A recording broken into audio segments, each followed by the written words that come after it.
can do a quick audio check. Right, can you hear me? Oh, hang on. Would help if I brought this up. Okay, you can hear me just fine. So I'm just quickly sharing all the social media stuffs. I shouldn't be too long. So if you just give me a second. I just got to write an Instagram post, so yeah. I might be an extra couple of minutes, but I'll try and keep you entertained in that time. So this is a predictions stream on WWE 2K20. The only reason I keep this game on here is for the sake of the predictions stream. I'll give my thoughts on Backlash in a second. It's difficult to type and think at the same time and then try and say words where I'll just end up saying what I'm writing instead, or I'll type what I'm saying. Just give me 1 second.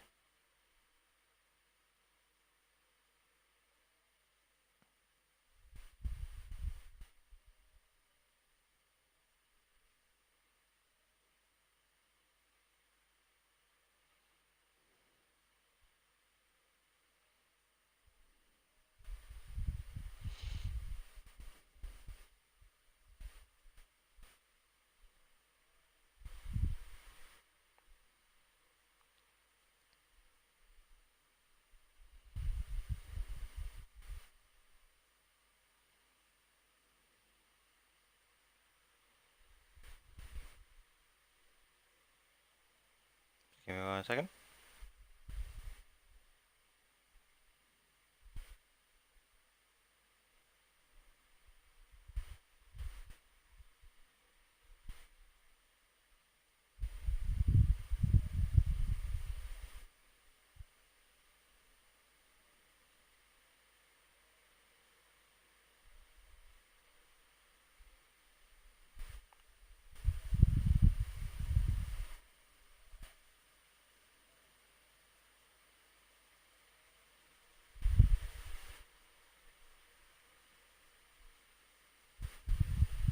Sorry, it shouldn't be too long.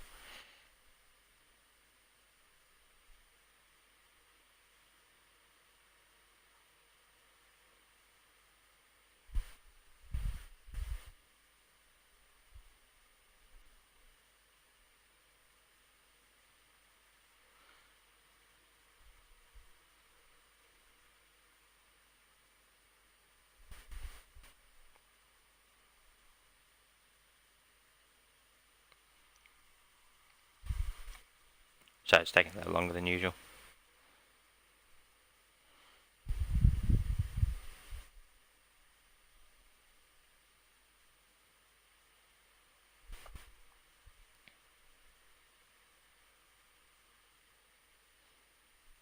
Right, so it's the phone one done.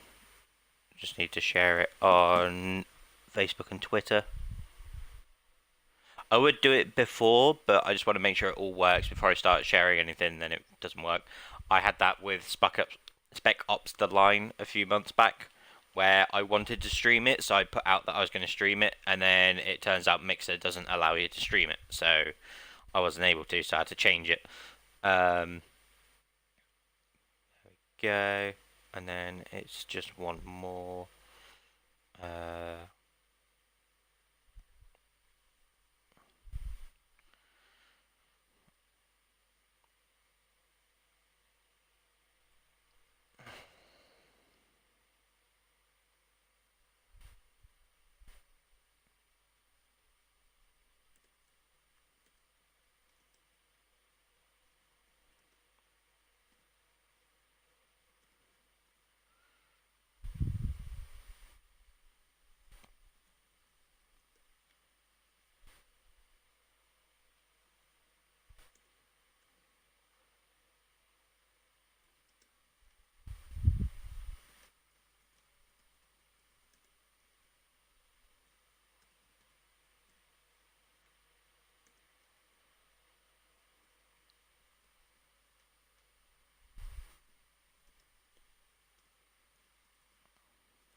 There we go.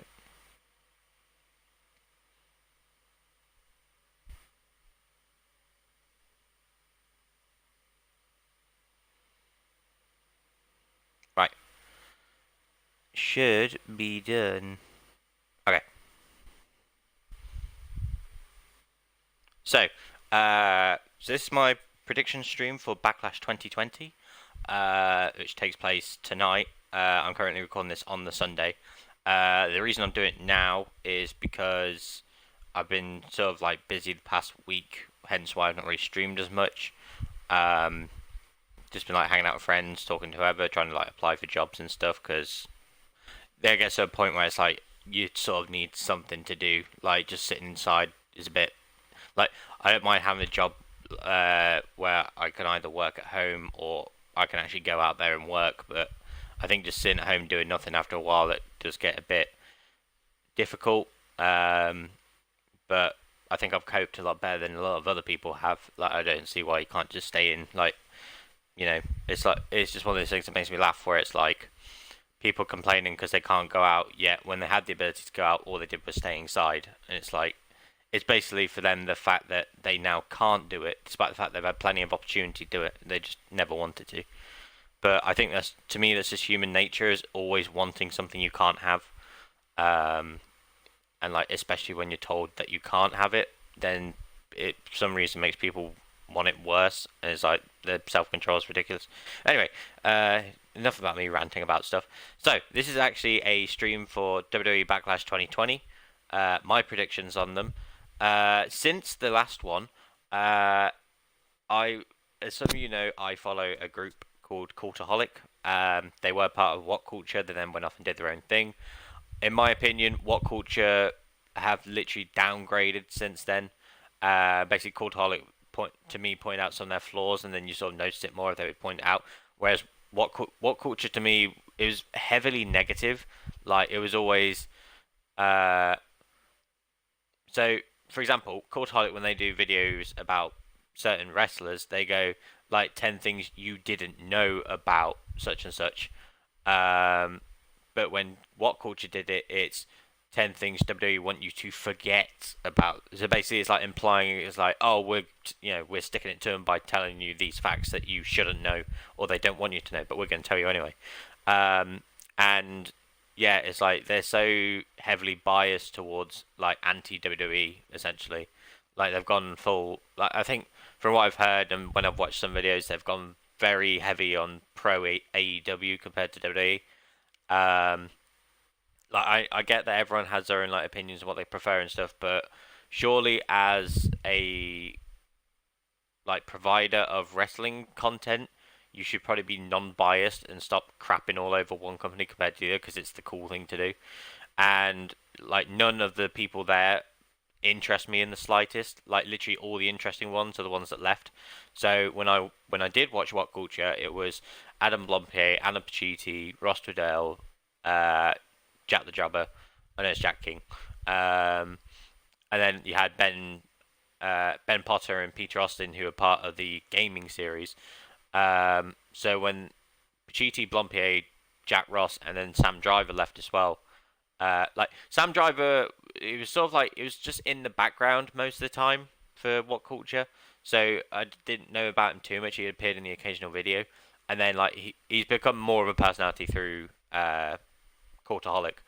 But yeah, and then like so I only had like Ben and Peter from the gaming side to watch, and then once they left, it was sort of like there wasn't really a purpose for me to watch it, and I was like I tried to watch the new people, and it just to me it just wasn't that good.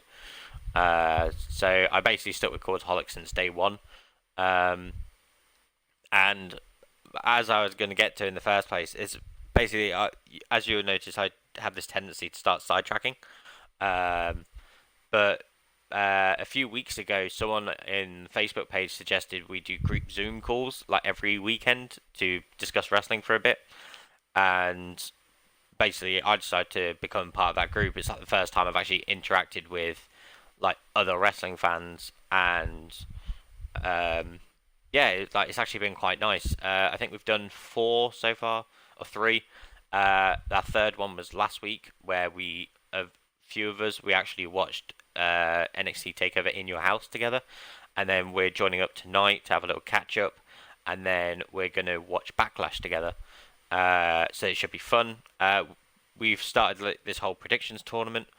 Um, so basically, we're giving our predictions, and whoever wins, I think we've done it over 3 pay-per-views because I think the first one was Money in the Bank, and then we had NXT Takeover in Your House, and now we've got Backlash tonight. I think the winner essentially gets an Amazon gift voucher, um, so it should be interesting.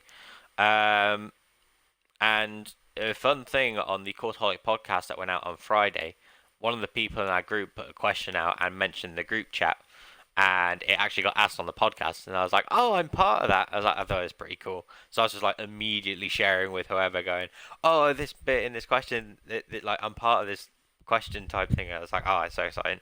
Because I've tried to submit a couple of questions before, but I think they've already had them or they've just not noticed it because they get sent like a lot of questions. Um, but for Backlash itself, there are one, two, three, four, five. There's 7 matches. A lot of them are just singles matches, which it's a very tame pay-per-view. The reason Backlash is probably known a bit more is because they've labeled Edge versus Randy Orton as the greatest wrestling match ever, and pun intended, it's received a lot of backlash, shall we say, because obviously, especially in a time with how wrestling's been elevated through like the indie circuit and everything like that, to say people like Edge and Randy Orton are classed as the greatest wrestlers ever, obviously it's left a sour taste in a lot of people's mouths, and this basically gives a lot of people to crap all over WWE again. But it's their way of getting like the first, like they like these first evers or historic moments, or it's this ever, it's the best thing ever, and it's like that to me, that's sort of what they've gone for. Is it's just part of their labeling. I mean, there's like apparently they've reported it goes for about half an hour. I thought it would be brilliant if it was literally Randy Orton RKO's Edge pins him and that was it. And it's like that's your greatest wrestling match ever, just to like completely piss everyone off. Um, but I don't know. It's like I'm half excited for the pay per view. I'm more excited for the fact that I'm going to be watching it with other people. Because that definitely helped me get through NXT Takeover. Like NXT Takeover was good, but I think if I watched it by myself, I would have fell asleep halfway through because there's like no one to interact with. Um, but yeah, uh, like, a couple of things have happened between pay-per-views as well. So the first match I'm going to do is one of the examples. Uh, there's been like a few title changes recently, essentially. So first one I'm going to do a normal match. It is US champion, new US champion that is, Apollo Crews. He won it on Raw. So the thing that was confusing about this, but I'm going to try and take a guess as to what they were going for. Like, if I'm right, if I'm wrong, doesn't really matter. It's just what my thoughts on it are. Fucking hell, April 74, Jesus. But to me, they were building up. They built him up as this like credible competitor. He was doing like multi matches and stuff like that. He was going to face Andrade for the US title, and then he suffers a a leg injury. Because like at the same time, he's qualified for the Money in the Bank ladder match, and basically he like hurts his ankle or something or his leg, so he's off with an injury. So they take him out the Money in the Bank match. Obviously, it ends in a no contest.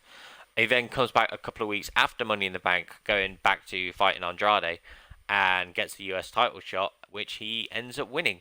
Since then, he started doing an open challenge. Kevin, actually, he sort of like he would ask. Like the thing that I quite like about it is he would basically hand pick his opponents, but they'd be like people that are worthy of it. So he asked Kevin Owens to come out, and he wanted a match with him. And basically, Kevin Owens is like, "Oh, I don't want this out of pity or something." And Paul's like, "No, it's not out of pity. It's because I want to wrestle you because I know how good you are." And it was actually like a really solid match. But it's one of those things that bugs me when, especially when it's a face versus face, is both the heels come out and ruin the match. It's like you have this 20-minute match and it ends in a essentially double disqualification / no contest, and then it becomes a tag match like during the break. But Andrade is basically won a triple threat #1 contenders match, so he's got his rematch back. It's one of those things that WWE has done last year where they've gone, "Oh, we're going to scrap rematch clauses, so it's not the same match." Yet every time someone loses a title, They just happen to win a number one contenders match. So you get the same match anyway. There's just that one extra step towards it. It's like, I just don't see the point. It's like, I think once you've lost that title, you should be put at the back of the queue and work your way back up again. And there's been some where it's like the same person's fought for the title like numerous times in a row. There's one where I'm definitely going to rant for about 10 minutes on them. Sort of related, well, not, I guess in a way related to Andrade. I know a lot of people do it, but like I said, when I get to it, I'm probably going to rant for a while, if I'm honest with you, because it's going to be one of those cases of it's like they sort of started it 4 years ago, but it's like now they're really pushing that boundary. So yeah, I'll explain it when I get to that match. Actually, to be honest, she's not in a match, so I'll explain when I get to another match. So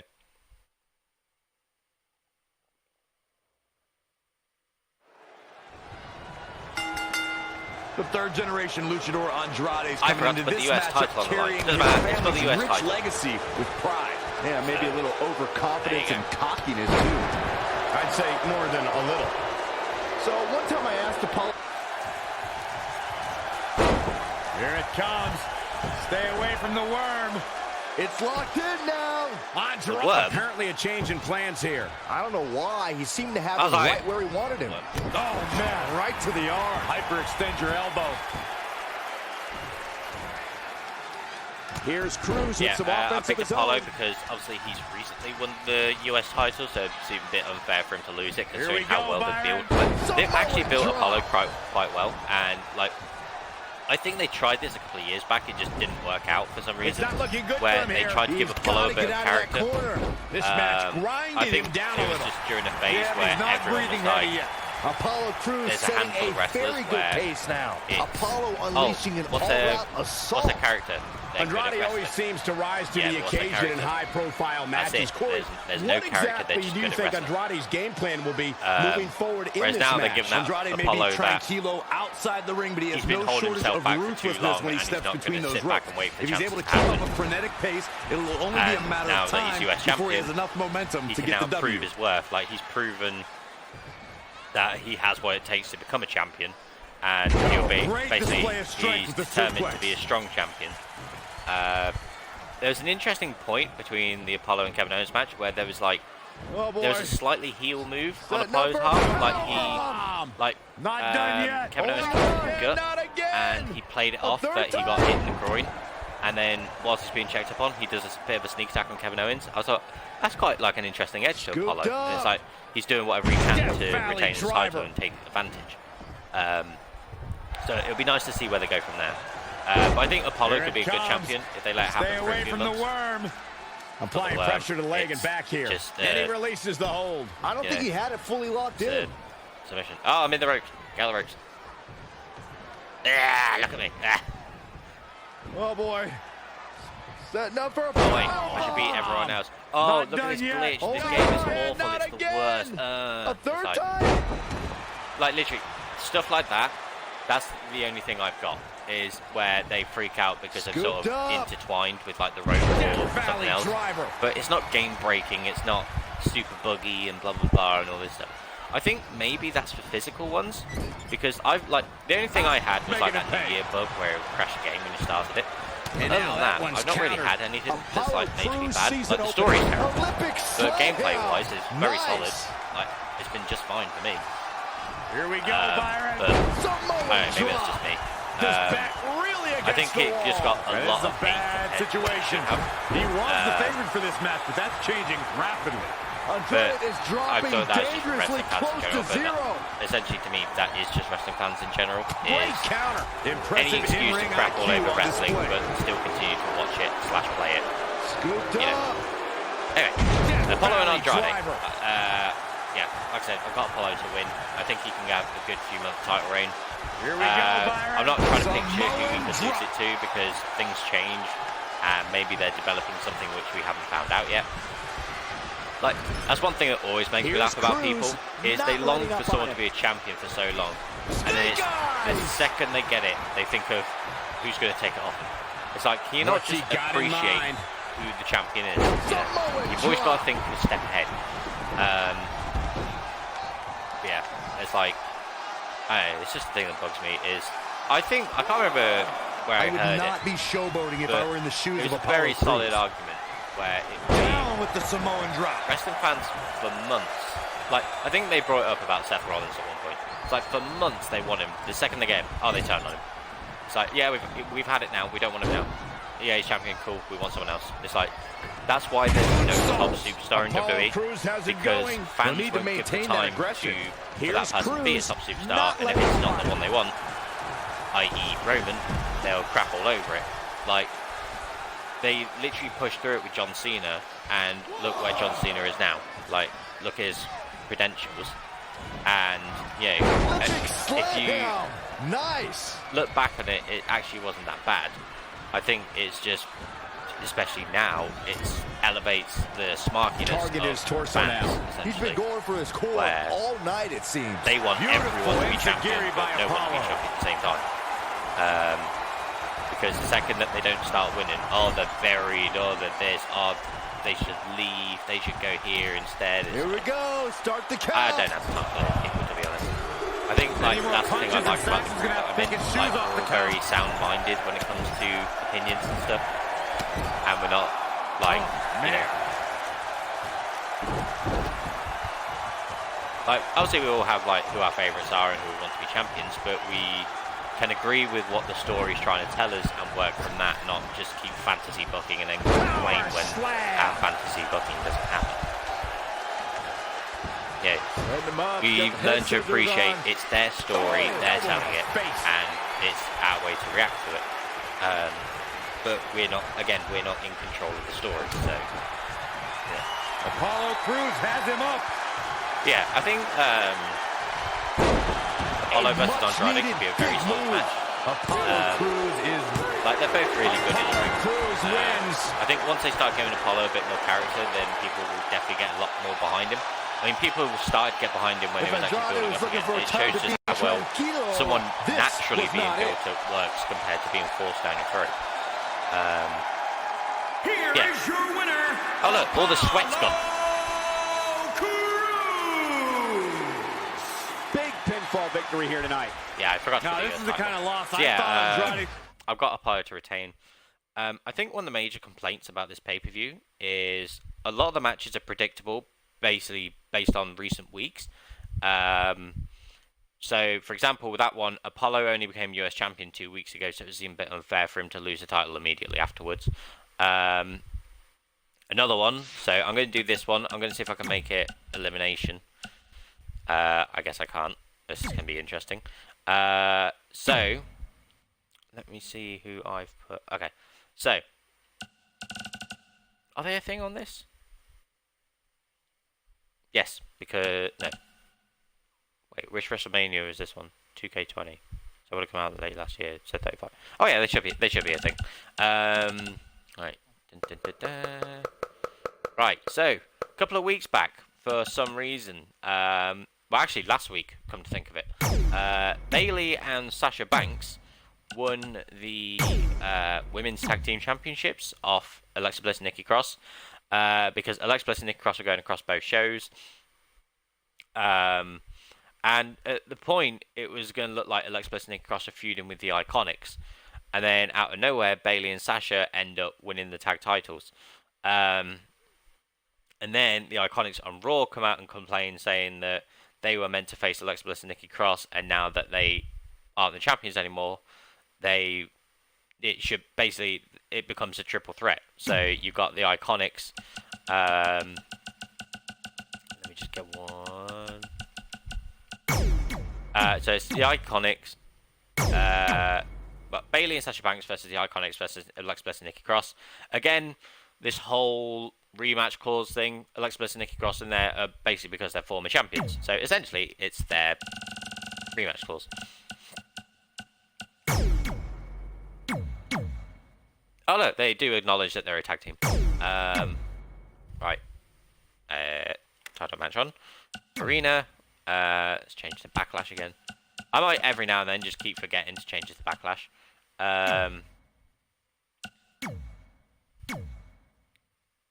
yeah. And then, well, I'll probably go into the rant from here. No, I'll save it for later because it will be during. Because basically, the reason I can rant about it here and later on is because this person is involved in both of them, and yeah, it's just annoying. Like, I think a lot of people are voicing their frustrations about it. I can probably guess what they're trying to do, but there is like, she's being like massively overbooked, and to the point it's tedious. So I'll explain. It's all about the women's tag titles. And Byron, what have you heard from the champions? I just realized. You're asking Saxton that question? You do realize that none of the female superstars talk to Byron. Look at this. Elbow finds its mark. I just realized that. Oh, and a backbreaker. Right to the spine. To the outside. Oh, no. Reflexes.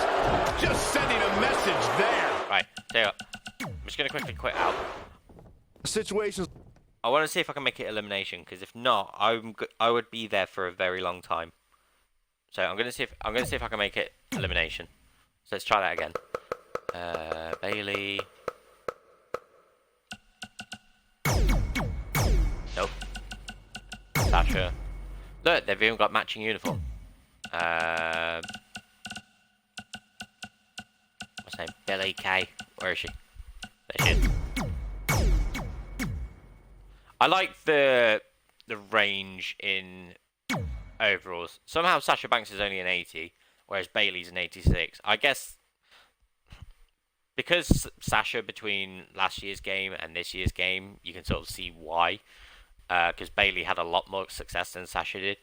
But considering that Sasha's supposed to be one of the 4 horsewomen of WWE, Lacey Evans has a higher overall than her.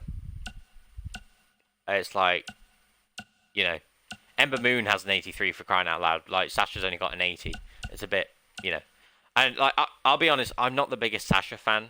Like, I didn't get the appeal of her constantly getting title shots. Like, she was like, to me, she was Charlotte Flair before Charlotte Flair became Charlotte Flair. She would just constantly get title shots. Like, this was back, like, where I would defend Nia Jax, because it would be like, the biggest example of it for me was they had a women's gauntlet match to determine who the number one contender would be, and Nia Jax is like the second one in, and she eliminates 3 people, and Sasha's the last one, and Sasha I think either taps out Nia or gets a roll up on her, and they play it off like Sasha's overcome all the odds, and she's fought through so much to get this number. It's like she was the last one in, and it's like, and then I don't like her when she talks on promo. I think it's just her cadence when she talks. It just doesn't sit well with me. And then it was literally the overbooking and the fact she would win a title and then lose it literally on the next pay-per-view or a couple of weeks later. And it was like, she's not exactly a credible champion when, yeah, she's been a 5-time champion, but her title reigns probably last about 60 days between them. Like, I think another example is like where it happens, last year's Elimination Chamber. Her and Bailey become the first ever women's tag team champions. Immediately a month later, they lose it on Raw, and then she has this spate of she's like sat on the floor crying, upset, having a temper tantrum, and then she's just gone for months, and she's teasing this whole, oh, I don't think I'm going to come back, oh, I might go wrestle somewhere else, blah blah blah, and you get to the point where it's like, either do it or shut up. You know, it's like I've had it with like a lot of other ones, like it happens with other people as well. So I have that with like Conor McGregor as well. Like, it's for me, it's like a thing in general where it's like when people constantly complain about something yet they're still there, it's like you're not helping yourself, because you're literally like, I'm just gonna bitch and moan about this place I work for, but I'm not gonna leave. And I'm not gonna do. It's like, well, then don't keep bitching and moaning about it because you're not doing anything about it, you know. So yeah, it was just. She's just had a sour taste on me for a few years. And then just this current character, like, she's just this silent thing in the background, like, of Bailey. Like, we know what's going to happen. And I think this is the thing that's bugging me as well, is people are craving so much for Bailey and Sasha rivalry that they tried it 2 years ago, and that fucking failed. And I think people were so hyped up on their takeover matches that I think when it isn't the match they expect it to be, then they're just gonna crap all over it and say, "Oh, they shouldn't have done it in the first place, and they should have done it this way, and they should listen to me because I'm the fan and I do that." Yeah, but this is me just rambling. Like I do this a lot in my videos. I start rambling on about other wrestling fans because of their fantasy booking, and then they bitch and moan because it's not how they want it to be. But yeah, at this point, I'm tired of the whole Bailey Sasha thing. I'm fine with them as a tag team. Like, let whatever come naturally, but just don't, like, every week it's, when's Sasha going to turn on Bailey? When's Bailey going to turn on Sasha? Or when they going to start feuding? It's like, maybe they're not. Like, maybe that's why they haven't pulled the trigger on it, because they know what would happen if they did. Because someone would complain. Like, for example, if Bailey ends up turning on Sasha and Sasha becomes a face, then they'll go, "Oh, but don't like Bailey as a heel. Sasha should have attacked Bailey and become a heel in the process that way." It's like, and then if Sasha if Sasha did, they go, "Oh, why didn't Bailey do it? Bailey's the heel after all." It's like, essentially you can't win with fans. Like no matter what WWE does, they'll crap all over it. So that's why WWE just half the time, well, a majority of the time, which I'll be honest, I agree with them, don't listen to the fans, because if they did, their show would just be crap. I'm getting that a bit with AEW, where they're trying to appease to the fans too much or whatever, and it just doesn't sit. Like, the thing that bugs me the most about AEW is the constant shots at WWE, where it's like, we're not that company over there, wink, wink, nudge, nudge. It's like, it was fine the first 2 times, but when you do it every week, it's tiring. It's just, like I said, it just doesn't sit well with me. Anyway, I'm done rambling about this. I've got a much bigger ramble to do later on. Custom match rules. Please say elimination is available. It's on the next page? Yes. Okay. I'm going to put KO on, because I feel like my pins will constantly get broke up.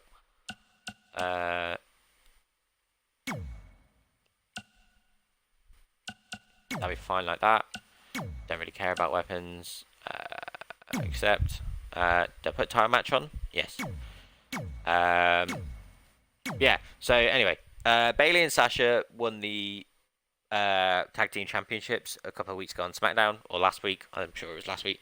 I think the thing I like about is that it's actually a genuine tag team that wins, because WWE have this tendency, normally when they just put together tag team. For example, Alexa Bliss and Nikki Cross were that, where they happen to be a lot better than the genuine tag team that have been tagging for years. It's like, makes you question the actual tag team. What have you heard from the champions? Wait, you're but it's an interesting thing. Like, Bailey's now got 2 belts. She's actually been quite funny during the quarantine. I remember when she won the title, she rests them on the table, like the announce table, and then as she takes them off, she's like, "Oh my god, so heavy with all the gold. Like, I have so much, I can't hold it all." No, I don't know. Setting up for it. She somehow breaks free, but you have to wonder how much I've got damage Sasha is and done. Bailey to retain. Like I said, just different reasons. Same with like Apollo.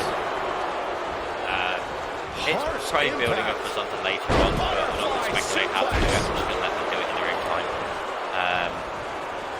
Like, people are immediately, the second they won the tag titles, they were like, "Oh, that means they're going to turn, like they're going to lose the pay-per-view, and then they're going to turn on each other in a separate match at SummerSlam." It's like, maybe they're not. Maybe they're saving it somewhere else. Like, just stop rushing them. Like, tell their own story. Setting up for it. Did Peyton just clothesline Vinny K over the top rope? She's leaving the ring. What's going to happen now? Oh, the reversal by Bailey. Unbelievable athleticism. Yeah, I quite enjoyed Bailey's heel run. It's something I wasn't expecting, and she's done it quite well. Side Russian leg sweep. Perfect form. Look at this. The old corkscrew elbow drop. Nothing friendly there. Alright, the only downside to oh no, never mind, I can see mine just fine. I was going to say the only downside is I can't see my bar. Oh, look at that scoop slam. And she's back in the ring now. She's in control. The DDT. Spike. What's going to happen now? Now momentum is in the corner of Bayley. Momentum has clearly swung her way. Yeah, I think if Bayley and Sasha don't retain, I think it's going to be... Butterfly suplex cover. I wouldn't say the Iconics. Oh, and there's the kick out by Alexa Bliss. Alexa's not the biggest, but she's definitely one of the toughest. That's sort of, I think people, like, if the Iconics win, people will immediately go to WrestleMania 35 with what happened. So, yeah, they're going to go that. I think, like, that would be, like, the surprise. But I think Bayley and Sasha are going to retain, if anything. Scoop slam. We'll see. Double underhook applied. Butterfly suplex. Right, come on, second pace then, like. Oh, man, Bayley with a knee in the eye socket. Elbow drop. Piercing. Peyton Royce was able to get out of the way there. Next snap. Backbreaker by Bayley. I love it. Point of the elbow. Nailed it. Come here. Oh, never mind. Ow, Bob. Hey, Byron, just like you. Bankrupt. Oh, no. Aha, very funny. The champ. Suplex. Try for it early. Ah, shin breaker. I think they're trying to hopefully restore the women's tag team championships because there's been quite a lot of times since their existence where they've just been an afterthought or forgotten about. So I'm hoping that they're trying to do something. Like, sometimes to elevate a title, you need them in a bigger storyline. Do you make them feel a bit more like, for example, I completely forgot the tag team champions because of just the stupid things they've been doing with them over the past 4 weeks. Like, the first one was fine, the basketball was fine. Then they had Axel, then they had bowling, and now they have this stupid crap. And surprise, surprise, they've tied. And then the solution to it is going to be, oh, we'll just have a wrestling match. It's like, why didn't you do that in the first place? You fucking wrestling. You know? Like, the reason you're tag team champions is because of your wrestling, not because of your basketball. She's in full control. So, like, I guess it was for, like, comedy skits to use them, but it's like, you know, don't make the solution be a wrestling match. Because it's like, it's the stupidest thing. Yeah, like, you've literally just wasted 4 weeks on nothing when it's literally been, oh, do you think you're better than us? Well, face us in a match and we'll prove it. Then weeks done to it. And it's Peyton. There it is. Bayley to belly. The champ's eyes were glazed over. Can Nikki Cross stay in this? Nikki Cross has been eliminated. Gosh. Oh, of course, Alexa Bliss stays in. But it was... From behind. Ow. Back suplex. Keep your eyes on this one. Kick me, see what happens. That'll light you up.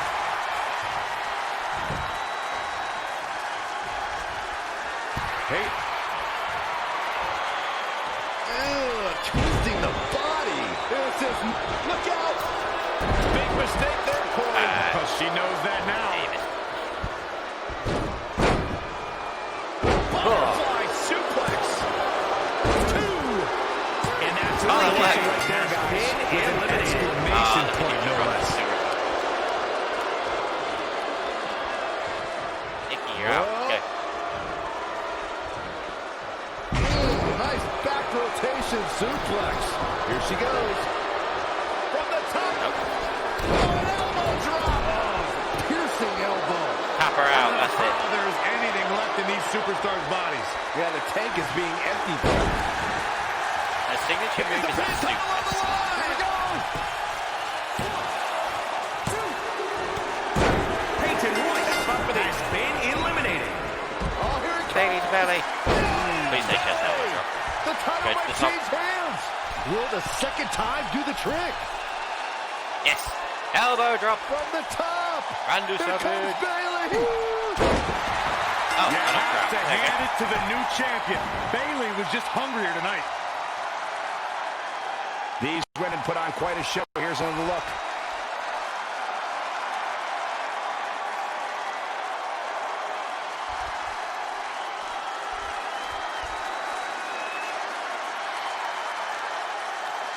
Yeah, like I said, I've got Bayley and Sasha to retain. I'm sure down the line the tag team titles will be enough, but I'm not going to speculate on how and when and why and whatever. Right, next match.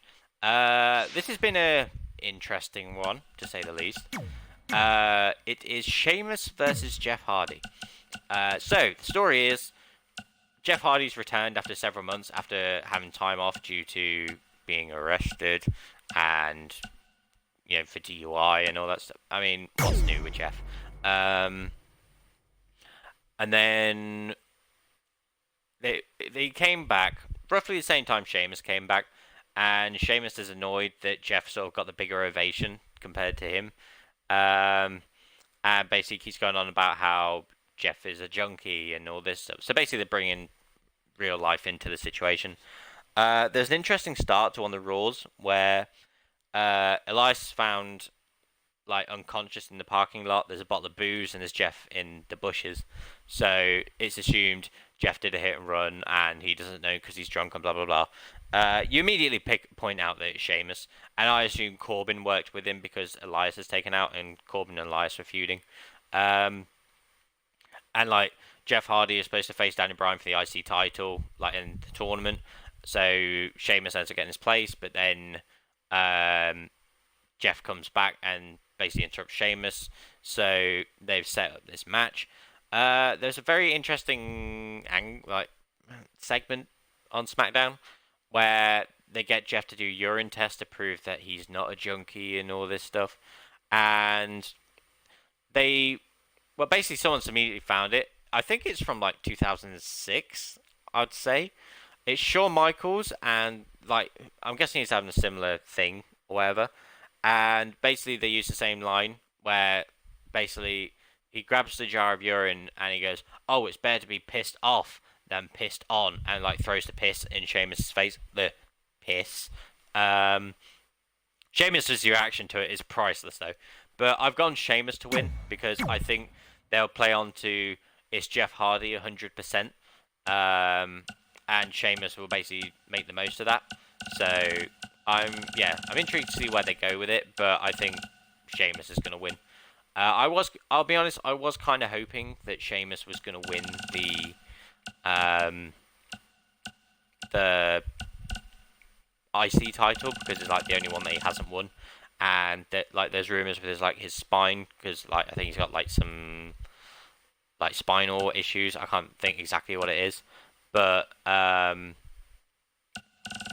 like he basically it's like he's sort of like limited when it comes to win the ring. So I was kind of hoping he would at least get the IC title run before he does. But I'm fine with this match. Like maybe it's a slow process. AJ Styles just won the IC title on SmackDown. Maybe some point down the line Sheamus can have a shot. Who knows? Yes, let's change the arena to Backlash. I think if I remember correctly, it's just a normal match. I don't think they put any stipulation to it. They may have, but I just don't know.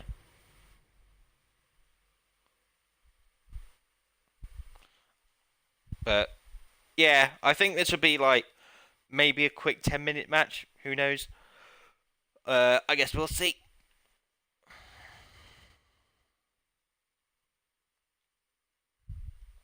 I mean, it's probably going to be like 2 or 3 minutes in this game, but you know. I mean, maybe it'll be like... Jeff Hardy is one of the most accomplished daredevil the only thing I can think to is, ever I can grace think like... a WWE ring. There is no limit to what he is willing to do or the punishment he is willing to take to snag the win tonight. The But Celtic Warrior like Sheamus is and a Triple H faced juggernaut with a 26, red-hot temper to won, match didn't his. know that's the right call, to be honest, if you had to Saxton, make I know where you're Sheamus. going, and But Sheamus then, does not look on stupid. the pay-per-view, Well, Sheamus, like the following lightning pay-per-view, fast which I think reflexes. is Extreme Rules. Sheamus is going up. Yeah, which I think is Extreme Rules. Sheamus attacks Triple H Directly to the before the chest. match, and so then Triple H comes out weakened, and he just hits him with bro kick after bro kick to the point that I think he ends up pinning him, or it just becomes a no contest. But I wouldn't mind seeing that for this match, where like if Sheamus just brutalizes Jeff that badly that they have to call it like a forfeit, like that'd be an interesting twist on it. But I guess we'll see what they do.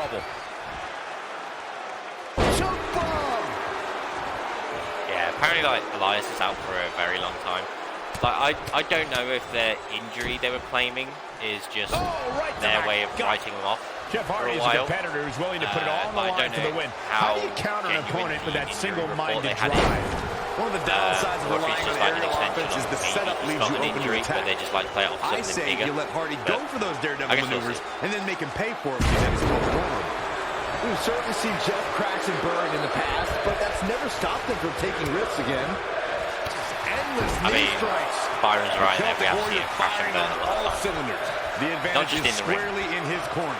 I love Jeff, but little distraction here.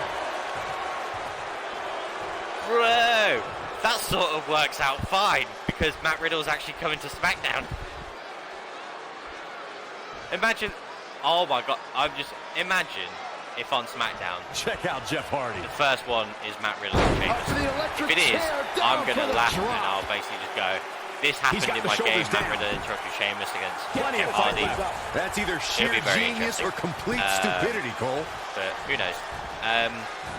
Not looking good, guys. Like, obviously, I love Jeff Hardy. I've like loved his work in the ring for ages, but it's one of those things where it's like, not that I've lost sympathy for him, because I still like him, but it's just the fact that there's been so many times where he's had troubles due to alcohol-related stuff. And he just won't sort himself out.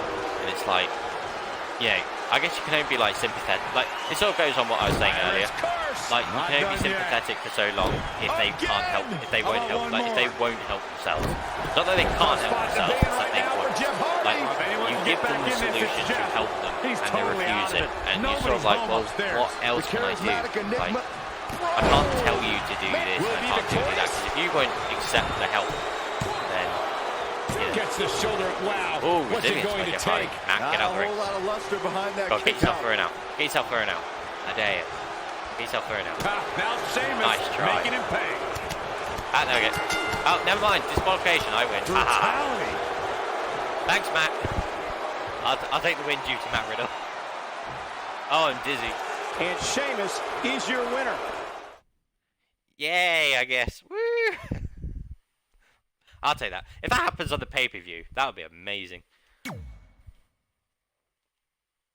yeah, it's just one of those things where it's like in ring, I love Jeff, but if he won't accept the help that people try to give him on countless occasions, and continues to have that problem, it becomes less of a shock and not like you're just more disappointed than anything that it happens again. But yeah, I guess I'll I'm hoping he's back on the straight and narrow, but I guess only time will tell. I don't know how much of a threshold WWE have over Jeff, or like how much they will put up with stuff like that. I guess that's why they're doing this storyline, hopefully. But I don't know, we'll see. Right, next match. Now this is where I can properly rant, so have fun with that for about 10 minutes. Asuka versus Nia Jax for the Raw Women's Championship. Now, interesting twist. When Asuka won Money in the Bank, I think she was the only one that I got right. I thought Baron Corbin was going to win as well. The twist was, like, because to me, it's sort of like, they almost ruined it because Becky said she would confront whoever won the briefcase. So you're like, oh, so Raw Superstar's going to win. But I think, like, the implication of the Money in the Bank briefcase is you can technically go over both shows, I guess, because it's not a brand specific. To me, it's not a brand specific briefcase. Like, you just happen to be signed to one brand, but you could possibly cash in your briefcase on someone on the opposite brand. Like, I like that concept. Anyway, twist was Asuka won. Next week, like the following night on Raw even, Becky Lynch comes out whilst the briefcase is in the center of the ring, held on this pedestal. She basically asks Asuka to come out, and then basically she goes, "Oh, just so you know, the briefcase you're fighting for wasn't exactly for what you thought it was for. It was for this." And she basically opens it up, and luckily it didn't fall to the ground. Like, it fell perfectly. Inside was the Raw Women's title, and like Asuka's sort of like it's brilliant because I think like Becky probably didn't tell Asuka about it, so Asuka's like confused at first, and she's like, "Oh no, it's all yours now. You're the champion." So she grabs it, she celebrates with it, and then Becky says, "All right, like, you go on and be a warrior because I'm gonna go and be a mother." And like just that pin drop, like especially for Asuka as well, it's so heartwarming.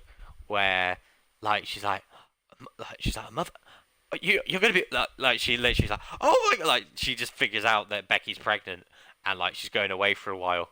Um, like, I thought that was like a really lovely moment. So yeah, Becky relinquishes the title to Asuka, which I think makes sense, to be honest. I quite like that. Like, the fact that because Becky can't compete, she relinquishes the title. Technically, Asuka could cash in on no one because no one's champion. So technically, she could become champion. So I like that they did it that way. People immediately, like, this is literally, like, to me, it's either a bit distasteful or just them just being ignorant. They go, "Oh, Asuka should have cashed in on Becky anyway, or hit with a briefcase, go on a massive heel run." It's like, well, she's sort of like, because of what's going on with the pandemic and how she's been, people love her. It's like, if you suddenly turn a heel, it's not going to work. And you want Asuka to be built up. She can definitely do well, and I think this is like the first step towards it. Um,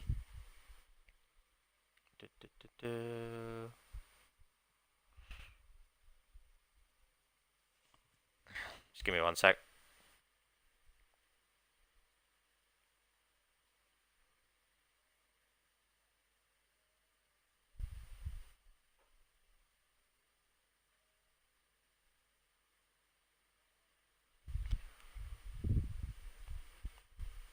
Sorry, I basically got a message from the group. So, good thing I'm streaming because they've just announced another match.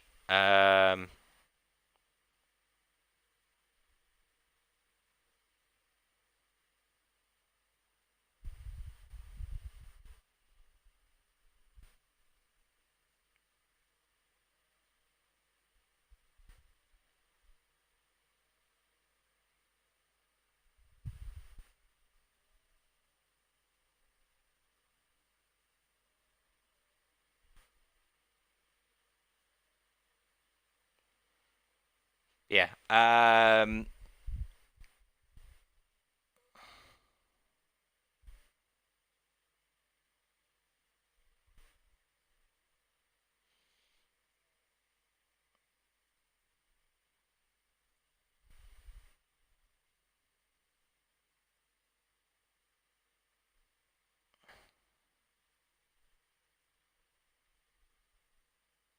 Sorry, just give me a sec.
Yeah. So, yeah. Sorry. Basically, there's like, so I got a group chat, and then I talked to, I talked to the guy that came up with the group chat as well, like separately. I was basically just discussing the Street Profits Viking Raiders match that they've just added to the pay per view.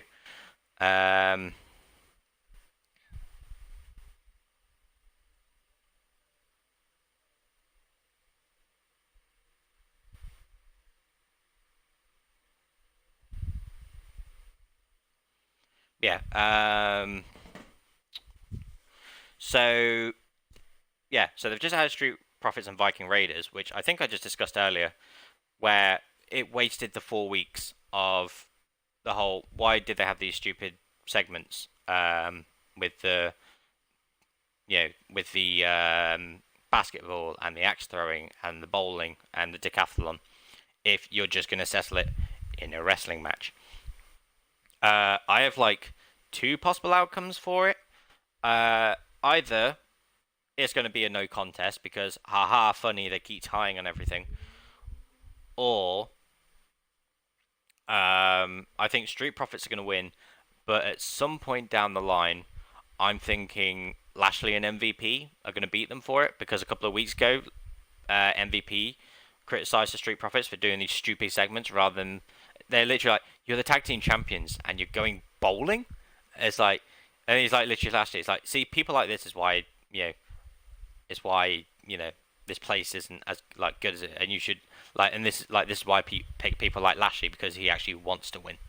So like, I think Lashley and MVP could be in that line, because I think Lashley and MVP have beat both Street Profits and Viking Raiders. So I'll be interested to see if they get a tag title run. Anyway, back to this match. This is where I'm going to properly rant. So, like I said before, Asuka gets the title after Becky Lynch announces she's pregnant and goes away with the title.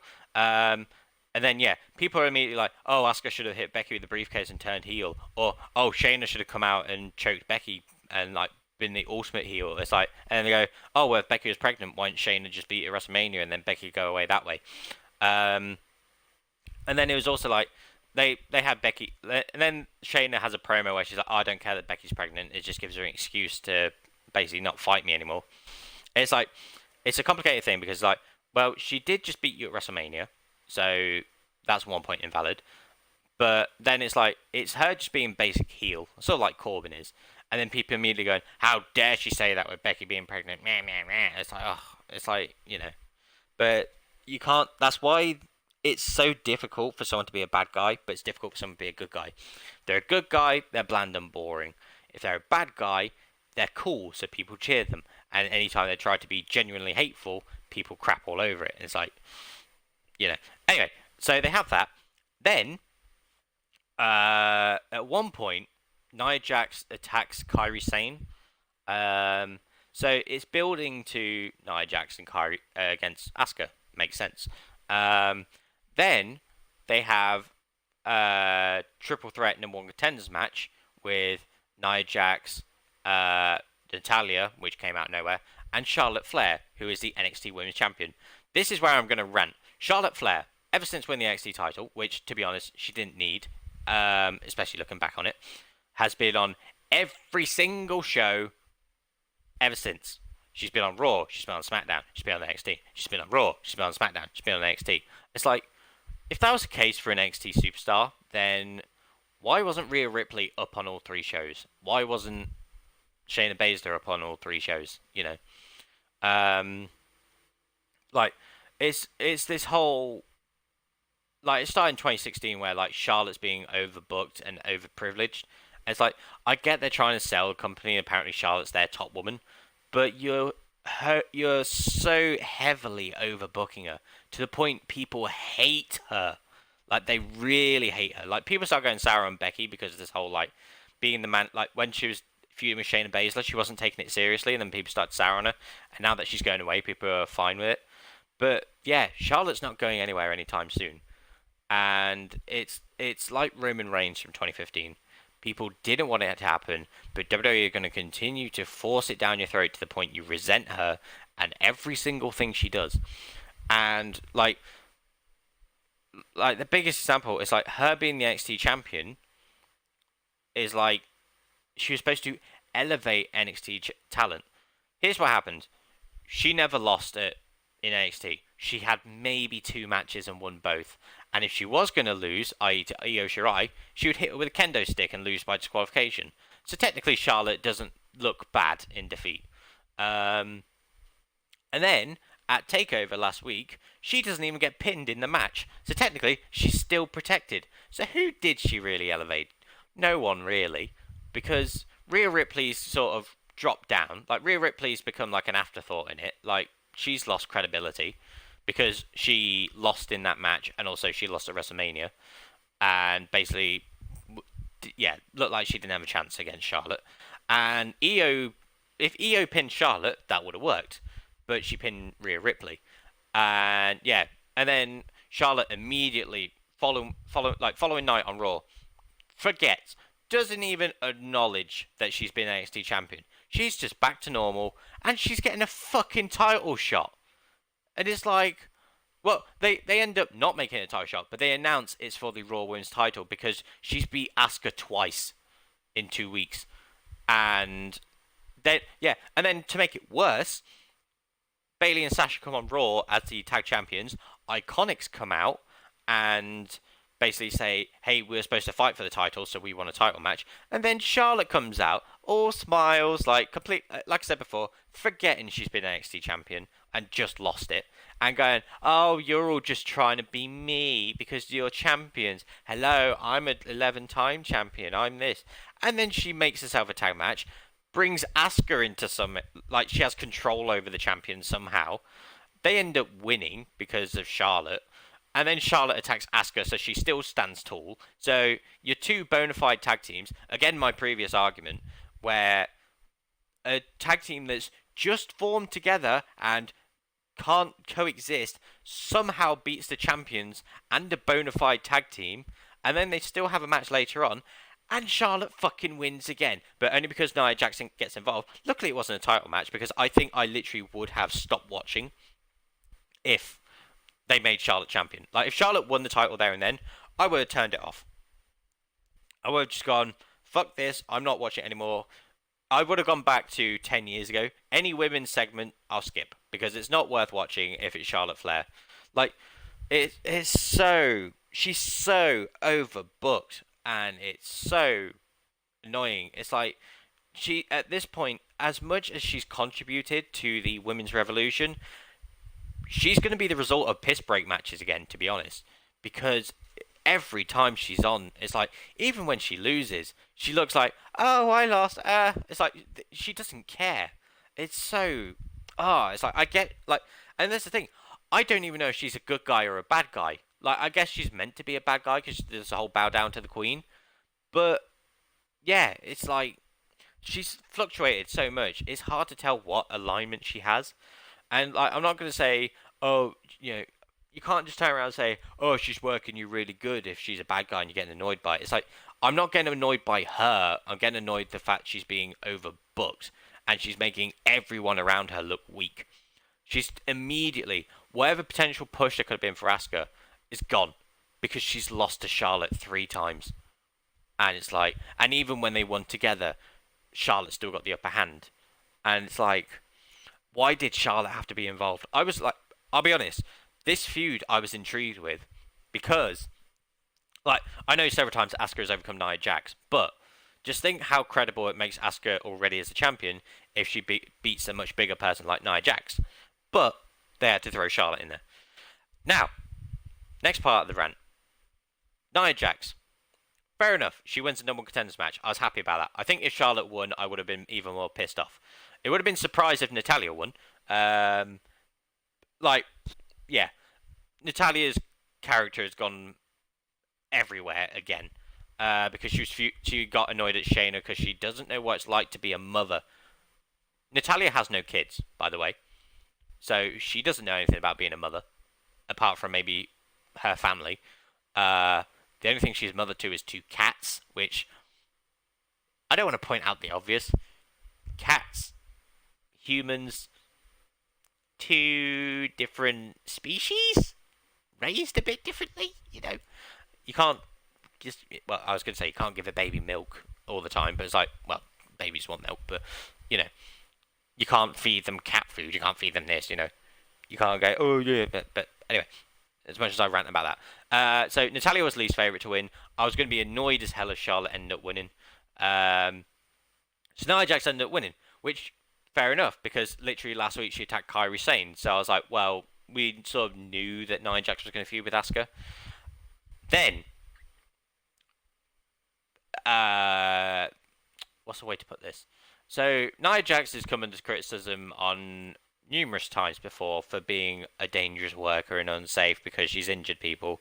One of the most infamous ones, which sort of worked in her favour, is when she punched Becky Lynch and broke her nose and her, like, I think it was like an orbital bone.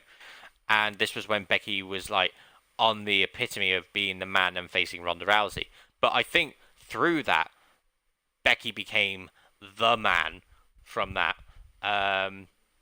Like, there's the iconic shot of her like smirking in the crowd, like her nose like literally broken, her eye all bloody, and she's all like, yeah, whatever, yeah, bring it on type thing. So there's that, and then her like buckle bomb. She's injured people. Like, that's like they banned the buckle bomb now, but people immediately think it's because of Nia Jax. But it's like Seth Rollins has injured 2 people because of the buckle bomb. He injured Finn Balor in their match at SummerSlam. We're doing a buckle bomb and barricade, which dislocated his shoulder. And then he injured Sting, which sort of led to his retirement at Clash of Champions or Night of Champions when he buckle bombed him. And yeah, Sting just couldn't go. And then they sort of just had to roll him up and end it there and then. So it's sort of both of their faults. It's one of those things that it sort of annoyed me at first because it's sort of like Nia Jax got criticised so much for being unsafe and blah, blah, blah. Seth Rollins had it for a couple of weeks and then they'll forget it. Nia Jax has had it for years. And it's like, I would literally defend her. It's like, it happens. Like, you know, like I said, Seth has done it on numerous occasions. There's been other people where they've injured people accidentally on numerous occasions. But because Nia Jax is different to the rest of them, then she gets the even bigger criticism. Then she injures Kairi Sane. And Kairi Sane busts her head open. And then everyone immediately attacks Nia Jax again for being an unsafe worker. And apparently someone in WWE says she should be fired before she majorly injures someone or kills them, whatever. But yeah, again, it goes back to, like I said with Jeff Hardy, it's like there's only so many times you can defend someone. Like, I'm not full on going, oh, I hate Nia Jax, oh, they should get rid of her because blah blah blah. Like, mistakes happen, you know. Like, for example, it's like they've had it in AEW. Britt Baker's got an injury because of a miscommunication in a move. I mean, for example, Tommaso Ciampa's massive injury was because Sheamus landed on him awkwardly. Like, no one blames Sheamus for it because it was just a miscommunication. But yeah, anyway, for me, like obviously it was a bad thing that Kairi got injured, but imagine if they sort of tried to make that work into the story. Like, Nia Jax is that vicious that she literally took out Kairi Sane with an injury, so Asuka has more reason to be mad at Nia, which will then make this match a bit more entertaining. But like I said, Charlotte Flair's constantly been involved, so it just like the whole Charlotte being involved just made it worse. But I think this should be an interesting match. Sorry, I just got a message and thing. I'm sure if you can hear me, I'm ranting about Charlotte Flair and stuff. I will play in a minute.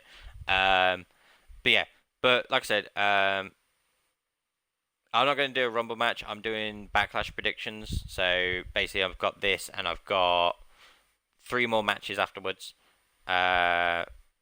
Quiz. Well, is it a Royal Rumble quiz or Royal Rumble match? If you want to do a quiz, well, I can do a quiz with you. Yeah, so I'm just going to carry on with this match. But yeah, like I said, I think this, unfortunately, again, pun intended, has had a lot of backlash for basically what's gone on over the past few weeks with Charlotte's overbooking and with basically the whole Nia Jax situation. And then Asuka's been made to look weak because of Charlotte. Oh, yeah. And then also Nia Jax had what was apparently racist where she was like, she basically came out just like Asuka, and she's like, oh, you do all this and da da da, and she goes, oh, tee hee hee, Japanese words. It's like, that's not racist. It's not Jinder Mahal racist from 2 years ago, where he was feuding with Shinsuke and joked about, he's like, this is his angry face, this is his happy face. And it's all like the same picture. He goes, oh, I guess you always on social media the same. today. And it's like, nothing makes me that's happier fucking racist. than decimating If she whoever did that, dares approach if she the started peak of my saying, like, mountain, things with strong R instead of foreshadowing that's words for her racist, not opponent. it might be unfortunate then that her challenger possesses the ability to move mountains trying to imitate the Japanese. Wasn't I think expecting that. like, I think that's the thing where it's like, that's why I sort of limit the whole 8 or 9 Jacks thing. Very curious move to where go it's for like, a pinfall at this point. just Too people soon. Big finding head more bump. reasons to like attack her. It's like, I get it for the unsafe worker thing, but not for the fact that she's apparently racist. She is just she said too quick. Japanese Got out of the way in a words, not hurry. actual Japanese words. Big time neck But, breaker. Yeah, I think if we put that behind us, hopefully, I think this match should be alright. 10, Not 15 looking minutes. good right now. Maybe Kyrie could get involved. Who knows? Well, if Charlotte gets scouted involved, I'll reversal be pissed there. off. Because I've realised Charlotte Flair isn't on the card. Oh my gosh, what a drop kick from Something Asuka. tells me she might get involved. I really hope she doesn't. Because I When don't it want comes to see to Charlotte Flair in Asuka, the title you have to picture. recognize her Like, dangerous I think that's why and people sudden offense. started to She's be not fine just quick with her John Cena, strikes, started she's to be lethal. fine with And there's Roman almost Reigns no was aspect because of they the weren't in-ring game that all, Asuka like, they hasn't stopped being mastered. around the title There's a picture all reason the why time. she was But now undefeated in Charlotte both NXT has to be around and the title all the WWE time. And for that's like why I said that I didn't like about Sasha Banks 915 before, days. like Basically, about 4 to years defeat ago, the Empress, you have was to stop her she from was gaining momentum. always She in has the title momentum. picture. You're Like, either even when tapping she out like or didn't getting deserve knocked to out be there, sooner she rather just than happened later. to always be there. Boom, attack. And Asuka's But yeah, rolling. it'll The be Empress part of of Charlotte's tomorrow. new booking, which I don't like. Here we go. But Diving knee I guess we'll see. drop. But if it's a regular match, I think I'll be fine with it. Only Asuka can do this. Yeah, I guess we'll see what. Oh, forgot to reverse. Face first with a waistlock takedown. Yeah, I'm hoping Asuka was after this, able to Asuka get out can of the move on to way someone there. else. Maybe maybe Hip splash. like I'd say Nia Shayna Jax next. is really starting to fade I can't now. really think of anyone else. She that needs to would turn the be tide good. here. Like Charlotte. from I above. really don't want to be Charlotte. Who was the Iron Man in Men's 2020 Royal Rumble? Oh, backing it up there. Oh, you know that hurt. Oh. Where's the... Oh, shit. I would This say... one's about the women's championship, Drew McIntyre, and nothing means more to but these women than that title. Because Brock was in from 1 to 15. Drew came in at 16, eliminated him. The fall that hurts. It's Like, the sudden stop a at the minute end. after he came in. Drew had literally been in roughly the same time, and there'd been like an extra 10 minutes on top of that. So I'm going to say Drew McIntyre. I'll type it in the chat just in case. A series of brutal kicks to the body. Oh my. Here comes Sasha Banks. So yeah, I'm guessing... Oh, Sasha Banks has come out. Apparently. No, she hasn't.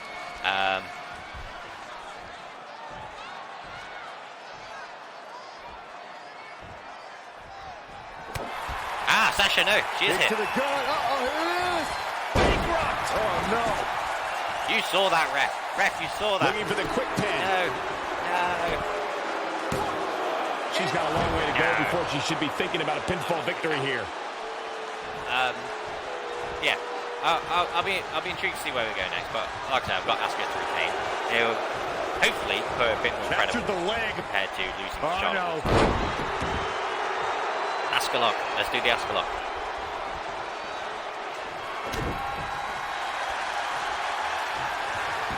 It's hooked up. Crossface chicken wing is in. How in the world can you get Nia in a submission hold? There we I go. didn't think we'd see it, but I think we could see it. That's one of the things about how can you get Nia in a submission hold? Well, when she's on the Asuka floor, did you it. can just What a huge win. grab your arm around her neck, or you can grab her arm, I guess.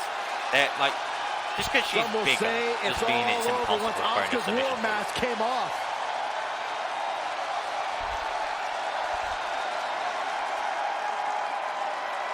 Here is your winner,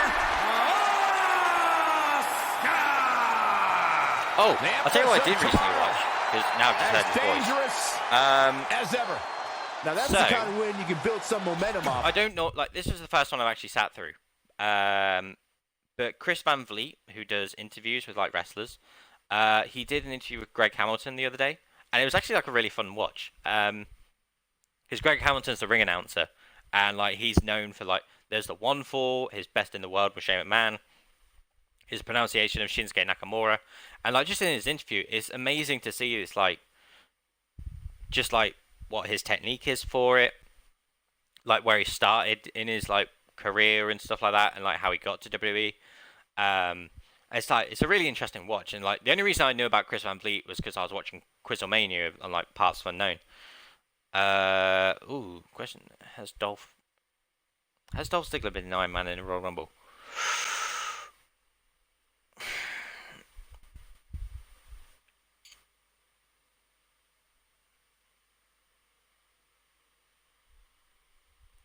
Oh crap! Because the only thing I'm thinking, there's possibly 2 where he might have been. Because there's 2013 where he was number 2. But no, yes he has. Yes, I think 2013. Because he was number 1, Jericho was number 2. Jericho got eliminated by Dolph, and then Dolph was eliminated a couple of minutes later, if I remember correctly.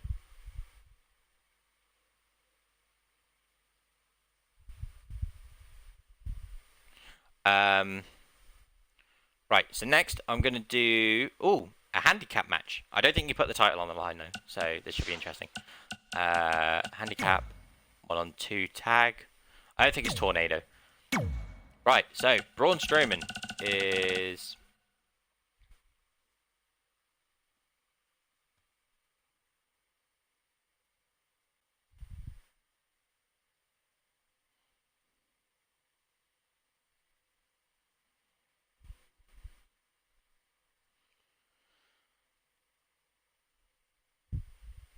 That's what I said, didn't I? Did I say 2? Because Dolph was 1. He did a little promo. And he says, I don't even care who number 2 is to just send him out. Anyway. I said, because I said Jericho was 1, didn't I? Yeah, so Dolph was 1. And then Jericho comes out. And this was like Jericho had been suspended or fired because they had that contract versus Money in the Bank briefcase at SummerSlam, if I remember correctly. Or was it on a Raw? I think it was on a Raw, wasn't it? No. Was it? It was a SummerSlam or a Raw where they did contract versus briefcase, didn't they? And then Dolph won, so Jericho was fired, and then he came back at the Rumble. And then because he was entrance 2 because the massive reaction he got. Alright, what am I doing? Braun Strowman against The Miz and John Morrison.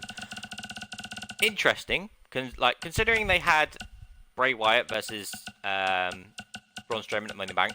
I thought The Fiend was going to challenge him at Backlash, but I guess they're probably saving it for SummerSlam. Yeah, I've gone Braun to retain because it's Braun Strowman, and basically Miz and Morrison are basically they're like the high school bullies type thing, and it's like, but Braun's fucking massive. I've just realised there's no John Morrison on this game. Although, yeah, it does seem a bit odd, doesn't it? Because he came back. Oh, to be fair, this game did come out after he came back, before he came back even. Who's similar to John Morrison? Tell you what, let's put Dolph Ziggler in there. Why not? They're friends. Yeah.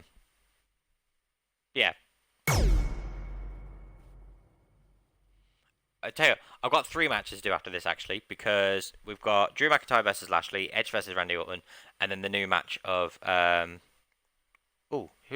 question 3: who is the Iron Man in the 2015 Royal Rumble?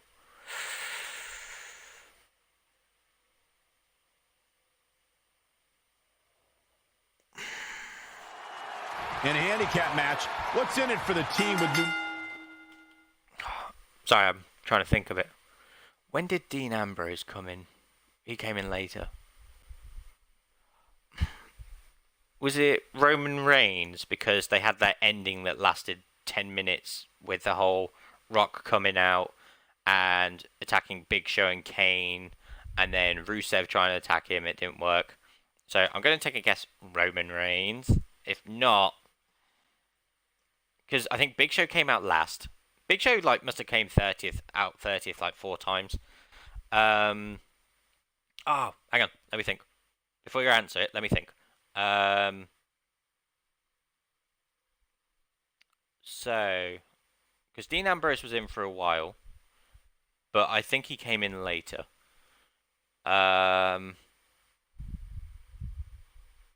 Who else was there?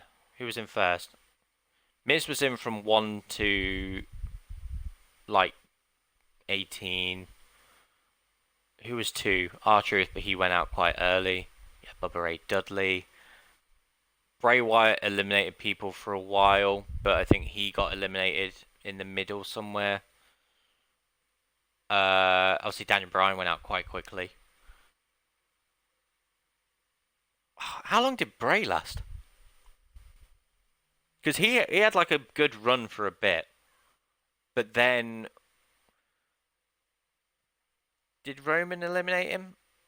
Right, was it Bray Wyatt?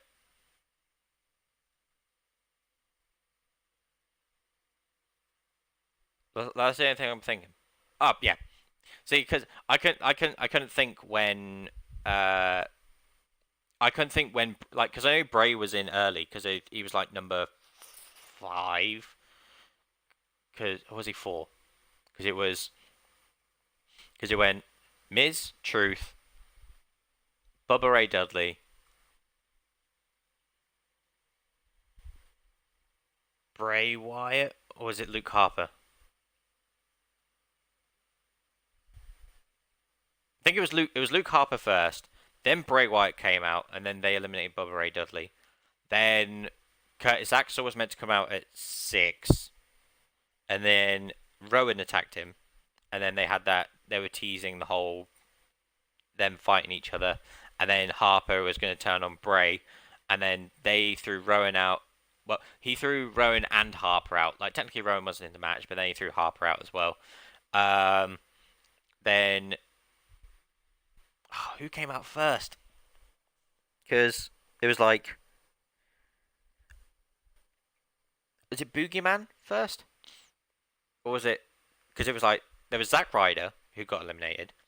Like, because Bray Wyatt started chatting on the microphone. And then I think he threw Zack Ryder out. Got the microphone and started talking again. Boogeyman came, throw him out. I know there's Sin Cara at one point because I think one of the things that I remember correctly, which was weird, looking back on it, it sort of came out of nowhere. So Sin Cara comes out, he gets eliminated by Bray Wyatt, and then a minute later, JBL out of nowhere goes, "Oh, Sin Cara's Spanish for you're eliminated," and it's like that would have worked when Sin Cara got thrown out, not 2 minutes after. Question 4: Who was the Iron Man in the 2012 Royal Rumble? 2012.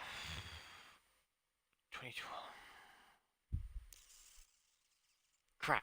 Because that was the one that Sheamus won. Jericho came out late. Sheamus came out number 22. Was that Cody Rhodes? Because I think if I remember correctly, that's the one. Cody's out at 3. Or was it Miz? When did Miz come out? No, Miz was number 1, wasn't he? So Miz. I'd say it was Miz, because Miz and Cody got thrown out at the same time. Miz was entrance 1, Alex Riley was entrance 2, Cody was entrance 3. Big Show comes out again at number 30, and he throws out Miz and Cody, and I think Dolph, who had literally they were the longest lasting in the match, and basically Big Show threw them out like they were nothing. And then I remember that's the one where I think Big Show and Sheamus are trying to throw Randy Orton and Sheamus are trying to throw Big Show over the rope, and then Big Show pushes Sheamus away, but then Randy Orton literally grabs him by the leg and just hauls him over. And then I think Jericho then throws Orton over. Because if you watch most of the Rumbles, you see how Orton goes out. He he does like the Triple H, like the handspring off. Like he puts his hand on the apron as he's going over the top. So I remember that, and then it came down to Sheamus and Jericho, and then Sheamus obviously won. So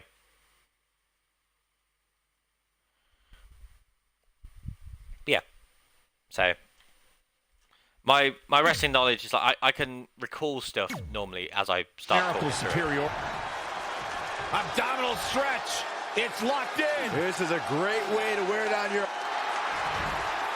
How'd he do that? I don't know, Michael, but good thing. I don't think he could have taken much more of that.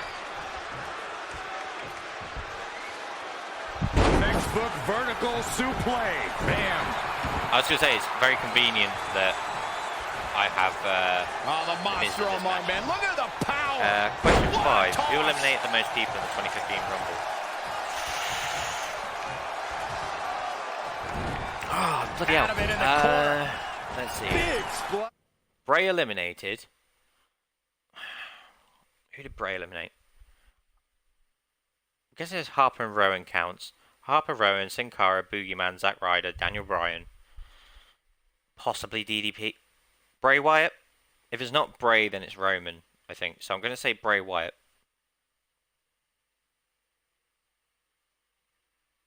Oh, thank God. Yeah, I think he got 7, I think. If I remember correctly, I think it was about 7. Because because I was discussing with the question from earlier, like Bray had that run where he was just eliminating everyone that came in. Byron, what's the mindset of the side that is outnumbered? You have to find a way to even the odds. Target an opponent's arm or leg. Take them out of the match. At least there will be one less opponent you have to worry about. Oh, did they all have the same? Oh my God! How many did they have? Right 6. Like a lawn dart. Rusev did pretty well in that Rumble. I think he got 6. Braun Strowman taking no prisoners. Oh, but yeah, to be fair, he did come out quite early. Strategizing and execution is all coming together Rusev and right Bray now. were sort of the reason that Daniel Bryan got eliminated. Because like Daniel Bryan gets thrown over the top rope. Braun Strowman is a force within the ring. Rusev charges at him, but then he counters it, but then Bray pushes him. Slam. Really Yeah, I didn't think Rusev got that and make a tag. Otherwise, this match may be over sooner than later. I was glad I got 2 out of 3. So.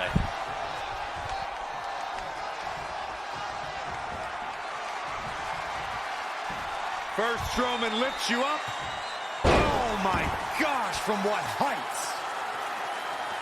Oh my Lord. Strike right. Good night.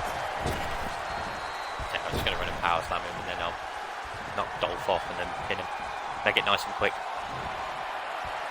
Oh no! Miscounted. Masterful execution by The Miz. When you look at this, it looks like they both did their homework heading into this one. Tiger suplex. They're going to make a much-needed tag here. No. And if successful, we may be looking at a whole new match here. Look out, he's almost there. Never mind. If he doesn't make the tag, they're in big trouble here, Cole. Boom! There's the tag. Stomping down. Question 6. Who eliminated the most people in the 2017 Royal Rumble? What a shot to the side of the face. He's done. Right. What happened in 2017? Who won 2017? All the way Randy Orton won. crashing down. So, what happens in that one? That's memorable.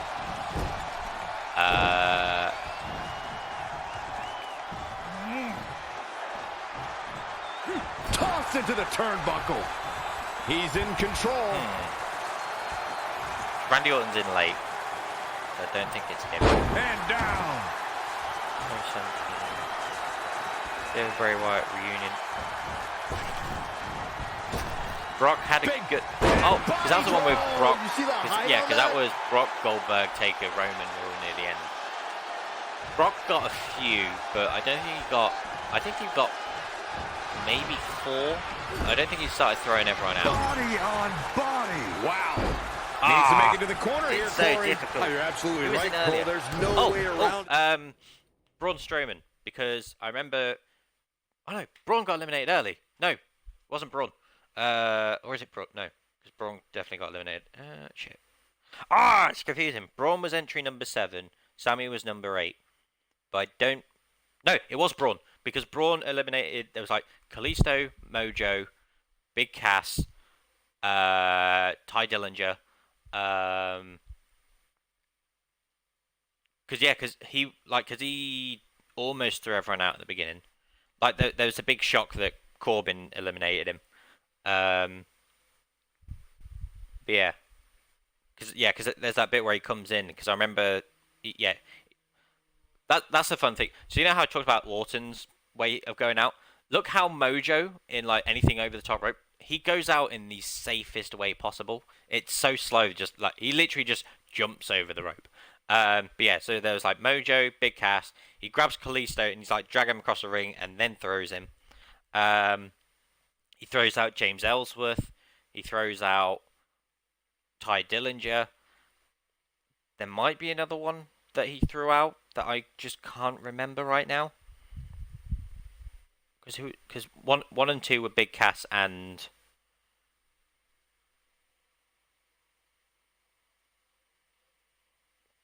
who was the other person that was in first? Because that was the one with Jericho as number 3, wasn't he? Because everyone wanted, because Jericho was the Iron Man of that one because he lasted like 61 minutes. Well, I'm correct anyway, so it's fine. I got it right. Is vital at this point in the match. Oh God, that hurt.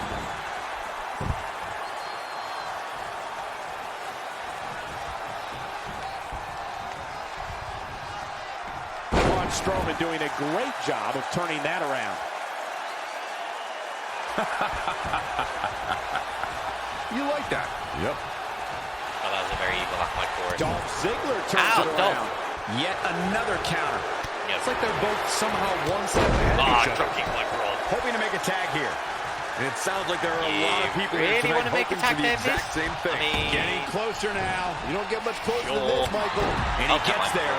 Oh, yeah. Here we go. Clothesline takes him down. Forget about it. A striking blow. Big move coming. Military press. And down.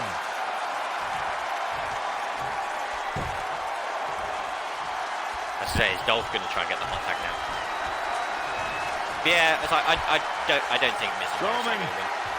It's an interesting concept, but yeah, I just don't see it. It's sort of like when AJ Styles went against Kevin Owens and Sami Zayn. Running power slam. And here's the monster along man. Corey, look at the power. Ooh, Braun takes him down. So glad I bet on him to win. That just echoed throughout this entire arena. I would love to see him. I've just thought about this now. I would love to see him do a running power slam whilst holding both of them at the same time. Like maybe on each shoulder. Iron Man in 2014. Braun Strowman gets the win. Well, that was the one where Ray got booed because he wasn't Daniel Bryan. Roman came up. Oh, and here's another match of these superstars in action. CM Punk, because he got eliminated. He was entrance number 1. He got through all 30, and then he was like, I think he finished 5th, if I remember correctly. Because then he chokeslammed through the table, despite the fact he had a concussion and all that stuff. Here is your winner, Braun. See, Royal Rumbles are my favourite match types, so I have a lot of knowledge when it comes to Rumbles, especially like the past 2 decades-ish. Like, anything like pre-2000 I probably don't know too much about, to be honest. So I'm glad that you've kept them recent. Right, I'm going to do the tag match, just to get it out of the way. Right. I want to be Montez Ford. Where's Montez? Montez! Here he is. Joe Dawkins versus Eric and Ivar.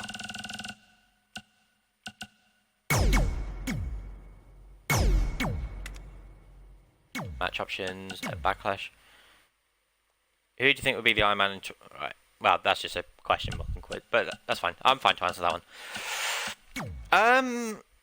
Well, it's hard to tell because it's so far away, and they could, like, to be honest, if you literally asked me this question this time last year, Drew McIntyre would have been nowhere near. Because literally for the past 2 years, he's just been henchman to someone else. So I would have never picked Drew.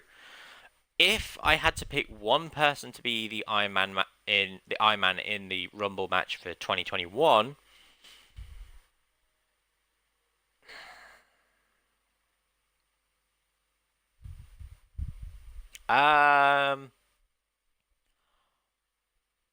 crap. I would think.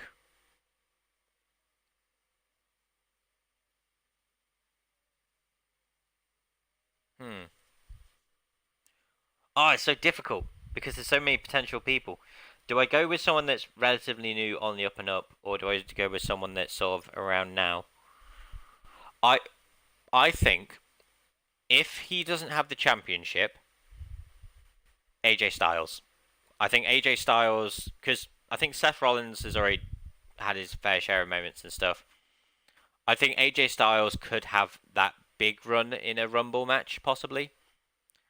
Maybe not go on to win it, but I think he could be an early entrant and then go through quite a lot of people. So I'll probably say AJ Styles for Iron Man for next year, but I think we'll only know a bit more the closer we get to the Rumble itself, because we still have another 7 months till it. So anything can happen in those 7 months. For all I know, AJ could be gone before like 2021. So I'll go with AJ Styles, I think. Yeah,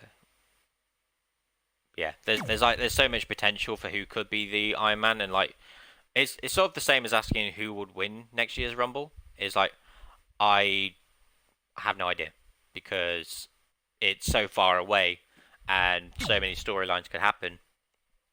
Oh look, it's been that long that they're still the champions and they're not there anymore. Yeah, this whole feud is like, I enjoyed the basketball. I can get where they're going with the comedy skits, but the decathlon was overkill. And for the fact it all results in, oh, you're gonna have a match at Backlash. It's like, then have the match. You're fucking wrestlers. Have the wrestling match, you know. I think my voice is gonna go out by the end of this with how much ranting I've done. Okay, let's get this match going. And you get the feeling that this crowd wants to be a part of history here in this I just want to championship get this match over with if I can. No! Get off me. Eric, no. Ow. Great reversal. I gotta say, I'm impressed. Wow. What a suplex. Montez Ford of these two.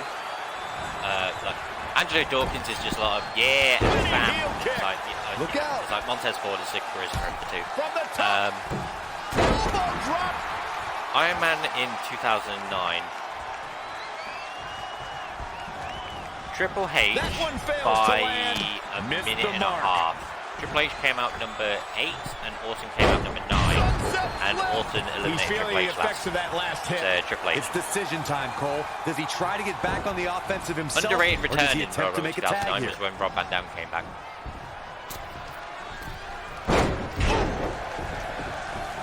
So my guess for Iron Man is Triple H. European uppercut. Montez Ford showing that lightning quickness. This is what he feeds off of. Ooh, right to the gut. When was Kozlov? Because I remember was that Kozlov 6 or 5? Or is he? We're gonna see it. Down with a power. I can't remember if Kozlov is in the ring and then Triple H comes out, and then that's when like Kozlov is like, oh, I've got to be serious, because he's like getting rid of like Carlito and because there was John Morrison, Rey Mysterio, Carlito. Kozlov came in about 4 or 5. I remember he eliminates Great Khali at some point. Then Triple H comes out.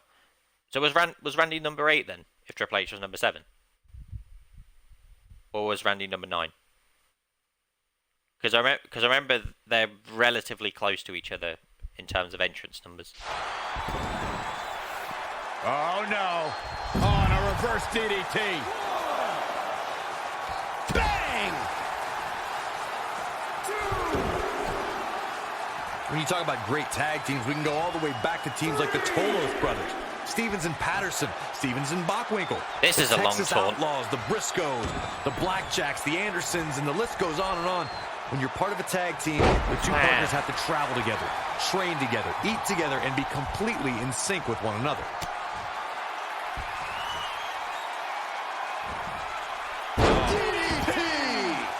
He's struggling a bit. That's pretty interesting. This is not the time to be a hero. To keep this match from slipping away, he needs to get setting up again. Splash. Glad I put my money on that guy tonight. Montez has to take advantage. Can he do it here?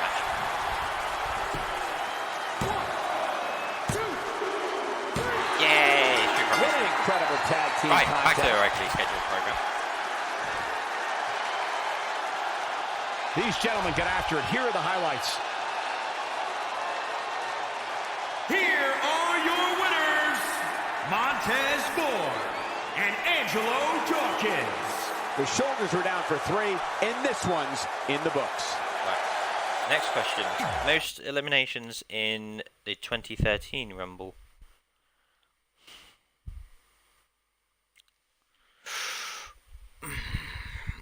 Shit. Because I know Cody Rhodes has a fair amount.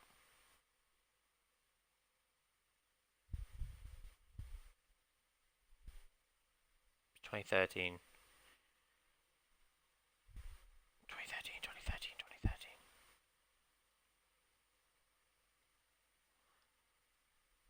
How many? Because 2012 is the one where Cody goes mental. Because like 2012 is the one where Jerry Lawler and Booker T and Michael Cole will go in. I remember Cody eliminates 2 of them. Cody gets a fair amount. 2013. It's Dolph, Jericho.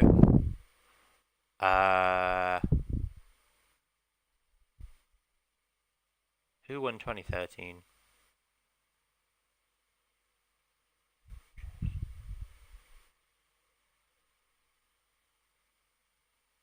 Oh, Cena won, didn't he? But I don't know how many eliminations he got. Cena probably had a fair amount. He must have thrown like 3 people out straight away, threw out right back.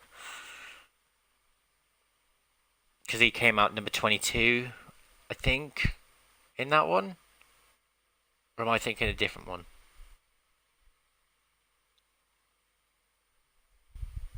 Or did he come out 19? No, because that was Roman. Or was it? No, was it 19?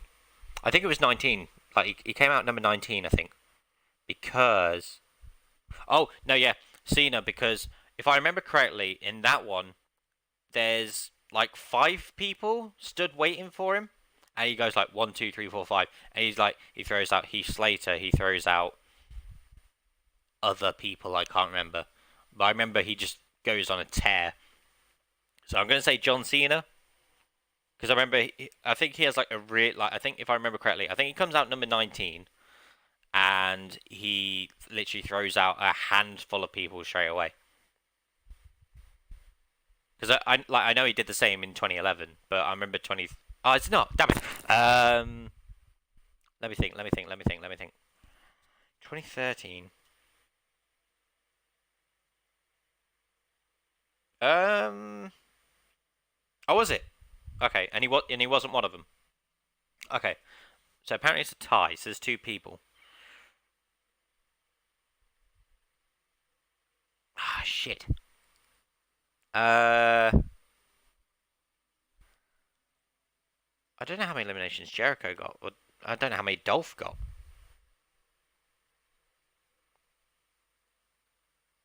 I don't think it's one of those 2.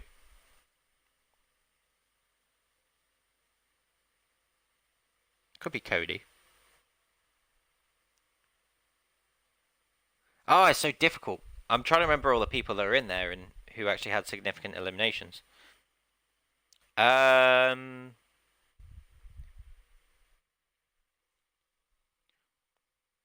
Cody? Was it Cody? Was it Cody or Dolph?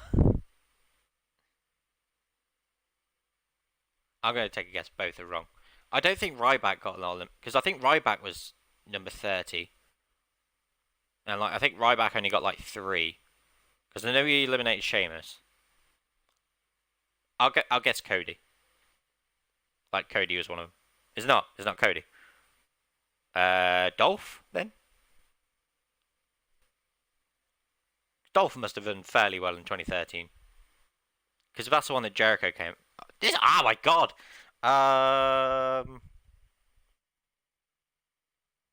Crap. I don't think Big Show was in that one.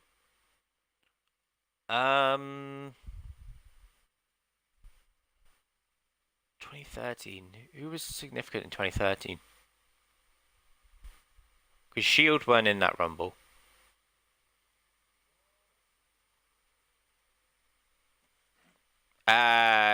Yeah, you're gonna have to because my mind has gone blank. It's gonna be one of those things. I'm gonna hate myself for not guessing it.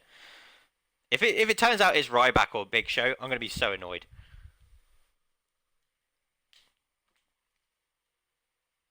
Damn it! I knew Ryback should have been one of them. What entrance was? Oh, yeah, because wait, 2013. Because Sheamus gets quite the ovation when he comes out, doesn't he? But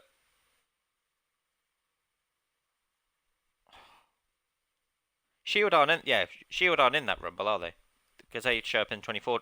Are they in that Rumble? They got 5. Oh, so Ryback must have gone on a tear when he came out then. I just didn't think Ryback eliminated that many people for some reason. Sheamus took me by surprise. Yeah, because Sheamus came back from injury or something. I just remember, like Sheamus must have come back before, but I just remember he just got a. Was he not number 30? Or was that Big Show again? Or was he 29? Ryback was quite late, wasn't he? Oh, he was 30. Okay. Yeah, like that's why I couldn't. That's why I didn't think it was Ryback because I was like, because he was entrance 30. But then again, they did the same thing with Big Show where he just comes and eliminates everyone, and then they do that whole final 4 thing. So yeah, probably makes more sense that Ryback did get the most, like tied most. I mean, that was the time they were trying to build up Ryback, I think, if I remember, but it just didn't work out. So. Right. Well, my phone died, but I remember what the next match is. It's going to be a one-on-one, and it's going to be Drew McIntyre versus Bobby Lashley for the Universal title. I've loved how they built Bobby Lashley over the past few weeks. Like, they literally went from beginning of the year to essentially WrestleMania with his crappy thing going on with Lana to being with MVP and now being this massive threat to the title. Like, the way they've done it is brilliant. Like, literally, MVP is the best addition that he's had. Right, next question. Most eliminations in 2010.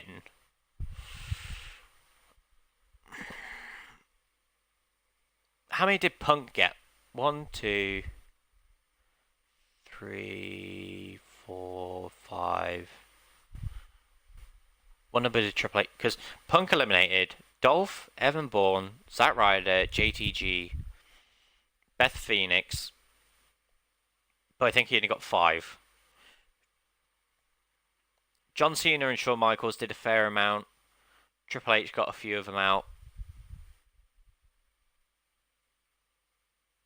How many did Batista eliminate? Not that many.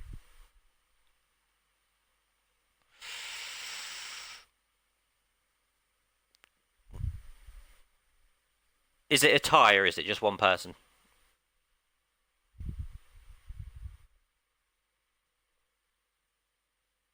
Because if it's a tie, then I'm a bit more confident in Cena. Just one. Okay.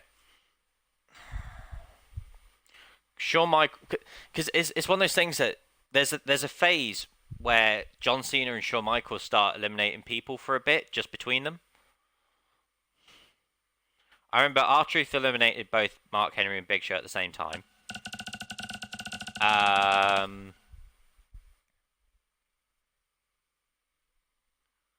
Punk got 5.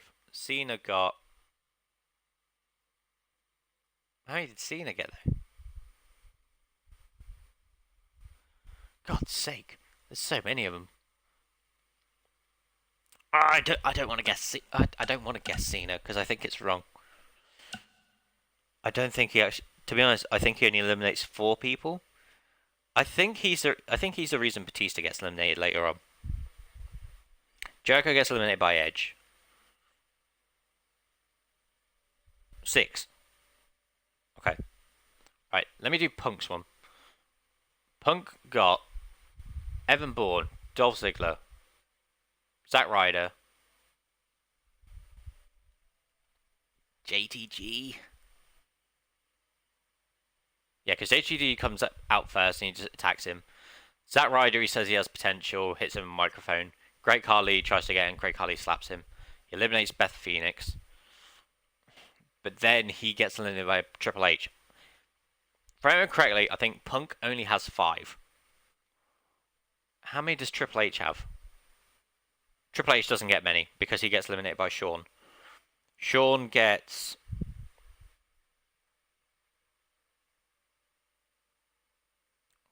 probably 4. I don't think Cena gets 6. Either I'm miscounting Punk or Punk got 5. Crap.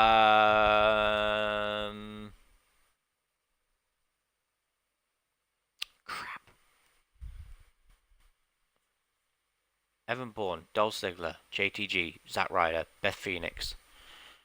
He doesn't eliminate anyone else though, because I think Triple H eliminates him afterwards. So Punk gets 5.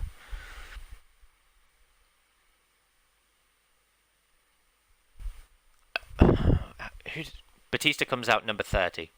No, sorry, Batista comes out 29. No, Batista comes out 30 because Edge's entrance is 29. Because it's odd when the surprise entrant ends at number 30. But at that point, I think there's only about 6 or 7 people in the ring.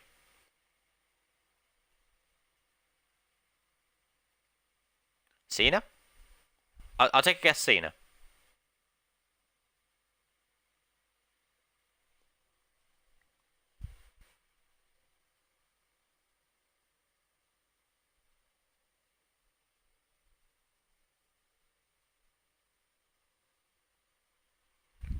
It's not Cena. Oh, was it Shawn? Yeah, because they took turns in eliminating a few people, didn't they? Like, because I remember Shawn eliminates Triple H. Does he eliminate Cody and Ted as well then? If I remember correctly. Because I couldn't figure out if it was Triple H or Shawn that did a lot of eliminations. I think that's why I just was off them. But yeah, because I think he eliminates Shelton Benjamin. He eliminates Triple H. Possibly Cody and Ted. Drew McIntyre, I think, is one of the people he eliminates as well. And someone else, yeah. Most eliminations in 2009.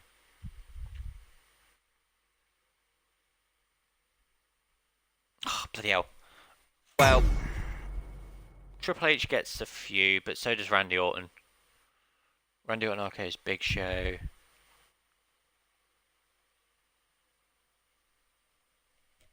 In 2009. Triple H gets rid of Kozlov. He throws out DiBiase and Rhodes. He throws out Miz and Morrison. Triple H? Because I think he gets rid of Miz and Morrison. Because he throws Miz into Morrison. They both go over the top rope. So it's... Okay, good. I managed that one. I got that one. Right, where's Bobby? Do we love Bobby? Yes, we do. Okay. I forgot to change the pay-per-view, and I forgot to put the title online. We know Drew's champion, so it's fine. Yeah. If they did put it on Bobby Lashley, I wouldn't be against it. It'd be a nice way to build him up, but I think we all want to keep Drew champion until... Oh, Big Show got 6 as well. Like, we want to keep Drew as champion until the crowd can come back. Drew McIntyre returned it is such a shame that he never got that reaction at WrestleMania. We'll see on display tonight. So impressive since coming back. Drew really values this second opportunity. And on the flip side, you have the all-cheese. Let him out. I think people immediately comparing it to their TNA match, which I can't remember too much of. Dangerous situation here, guys. Downright treacherous. Obviously, it's not on a similar level. but I really hope people don't try and hype up compared to that, because people did that with Shinsuke and AJ for their match in New Japan. I kept going, oh, this would be brilliant, and then when it was a standard WWE match, they're like, oh, this is crap, this is the worst thing ever, blah, blah, blah. And it's like, don't compare it to the past, just let it be what it is. You know, I mean, after a few bad matches, they built up to actually a pretty decent last man standing match at Money in the Bank. So,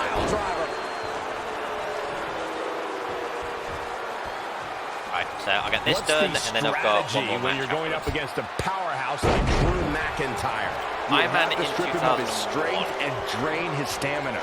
Drew wants an early now you're talking KO, so you really have early to force him to go the distance. You have to find a way to make a match you can win. Trying to go strike for strike isn't going to cut it. Kane? Because Kane, is that the one where Kane throws everyone out? Like he literally goes mental. Because like that's the one where he gets 11 eliminations, isn't it? And then it's just him in the ring. And then Honky Tonk Man comes out, he attacks Honky Tonk Man. Because he's second in the end, because Austin throws him out last. Bobby Lashley able to counter beautifully.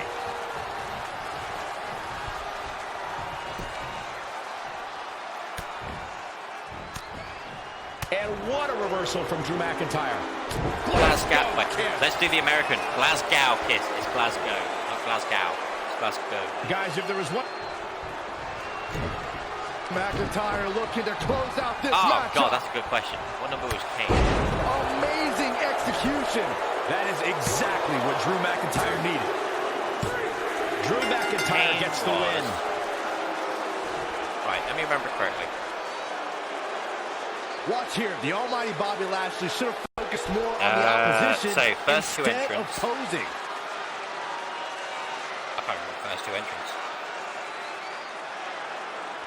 Because before him, there's definitely the Hardy Boys.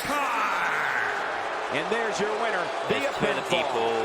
Drew McIntyre's return to Drew Carey dominance came out. continues with that big win. Folks, that match is why people say the Royal Rumble pay-per-view is It's after Drew Carey. Event.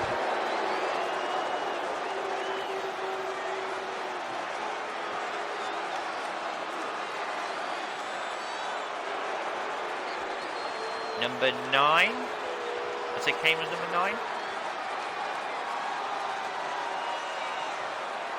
Because there's a bit where the Hardy Boys. Damn, 10.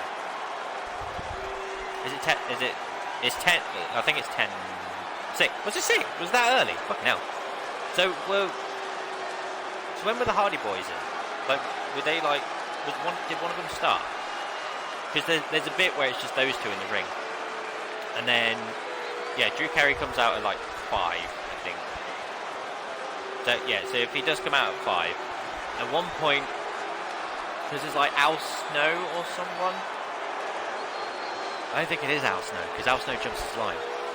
Because there's a bit, because I know Kane goes to chokeslam Drew Carey, and then someone hits Kane in the back. But I can't remember who it is.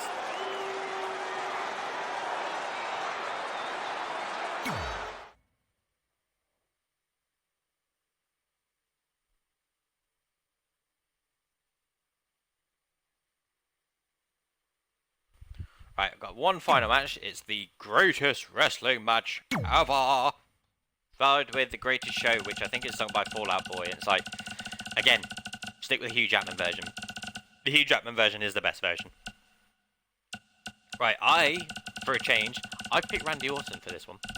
I have a feeling they can play into Edge's story of, oh, can he actually still go in the ring compared to when it's a hardcore match. So, Select Arena, Backlash. I'm not going to make it as epic as they've said it is. This has obviously had a lot of backlash as well because, you know, they've labelled it the greatest wrestling match ever. Iron Man in 2010. Right, let me remember 2010. Because that's the one that Edge wins.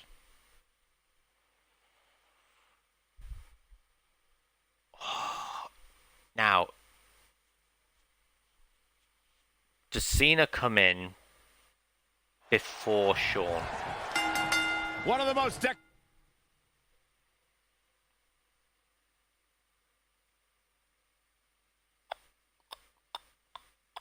What number does Cena come in? Because Cena's in the ring when Shawn Michaels limit. Cena I think it's Cena because he's. I don't know how long Shawn's been in the ring though. Yeah, because I think Shawn comes in and like a minute after he's been in, he switches music's Triple H out of the ring, and I know Cena's in the ring at that time, but I can't remember if it was like 5 minutes into Shawn being in the ring and Shawn taking advantage, or it was during, like in between Shawn's entrance and whoever else was coming champions in WWE history, Randy Orton. And obviously Cena came second in that one, so. Status tonight. And then there's the rated R superstar himself, Edge. He has mastered every aspect of in-ring action, including innovative uses for tables, ladders, and chairs. Like 2010s, I'm mostly and fine with. innovating. That's how you grab more than I definitely have a lot of 30 respect for them championships. because I got back into watching wrestling properly just as WrestleMania 25 was coming. Neck breaker. Yeah, but yeah, it was he must have been what 20-something He's minutes. stuck in the corner now. Whereas like normally that Iron Man is always like one of the first entrants and always gets Right off past the number turnbuckle. 13. Face first. 22. Classic Jeez, Orton. it's actually not that long. Edge slipping some Like, here. He planned technically for that's this and could still only rally. half the entrance because it's like a minute and a half, isn't it? So it's just under half the entrance. So he literally went through 15 entrants compared Ooh, to what impact. normally Randy they're Orton at least over 20. dismantling. Like And here comes Orton.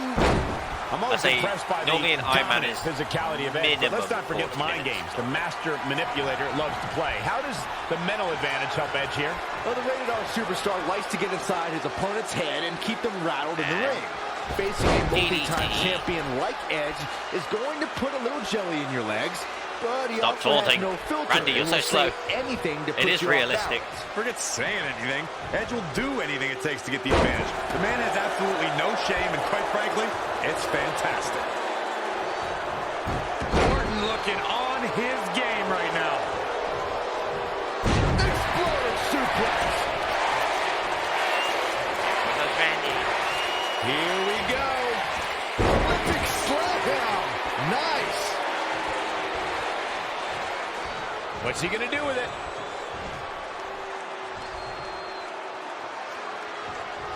Neckbreaker. Ouch. This is not where you want to be. So I'm finishing after this one, but if you've got, Viper has let me know if you've got like 2 or 3 more questions. I've actually been having fun answering these questions. It definitely gives me something to talk about during the matches He as caught well. him slipping. Because a lot of the time when I do stream, I'm either rambling about random stuff, He won't quit, but it I'm might be just better sat if saying he nothing did. because I can't think of anything to talk about. So this has actually been a lot of fun. So I hope we can definitely do this again down the line at some point. True or false? Big Show has been Iron Man in Royal Rumble.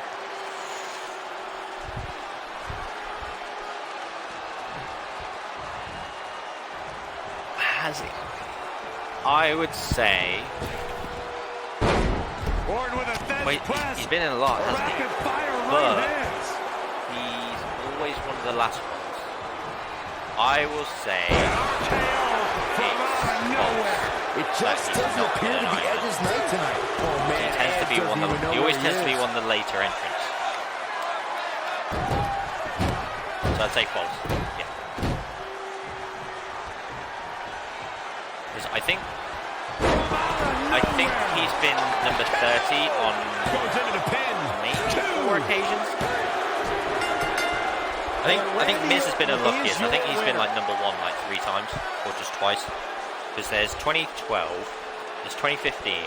Now, if you're an Edge head, you may want to turn away from the screen now. Maybe there's another one, but I can't think. But yeah, like I know Miz and Cody never had luck when it came to Rumble entrance. So remember, Cody's been number 3 at least twice. Here is your winner, the Viper, Yeah. Randy Orton. And he gets the job He's the done greatest here wrestler tonight. ever. Randy Orton's legend can...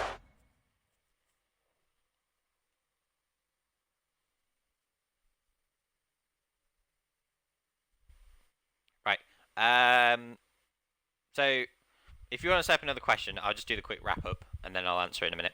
Right. So they were my. Oh, I don't know. I'll do the question first and then I'll do the recap and then I'm gonna end it there because I've done the predictions now.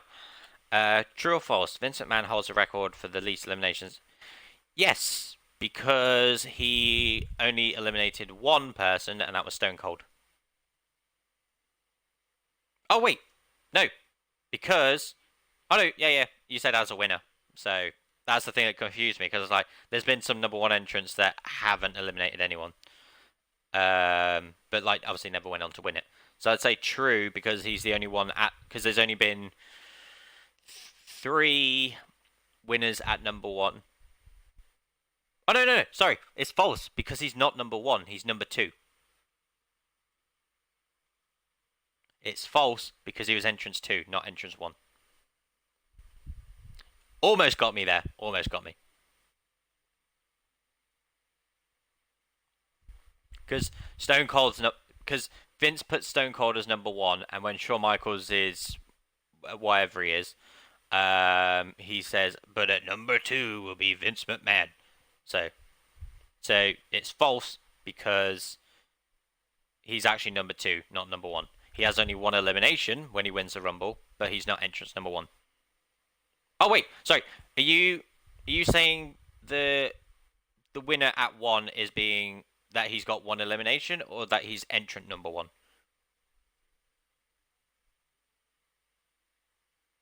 Because he's got the least eliminations as a winner with 1 elimination, but yeah, he wasn't number 1. That was the thing I was getting confused about because I thought you meant like from being number 1, so I just read that wrong. Yeah, because it's just Stone Cold at the end.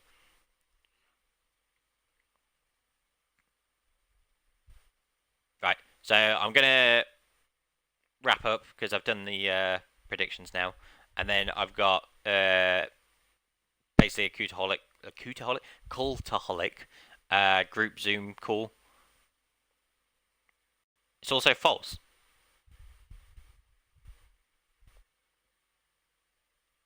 What, as in?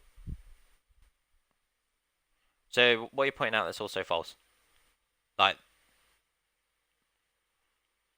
because I know it's just the 1 elimination, but do you mean like the at entrant 1 thing? Because I know he's entrant 2.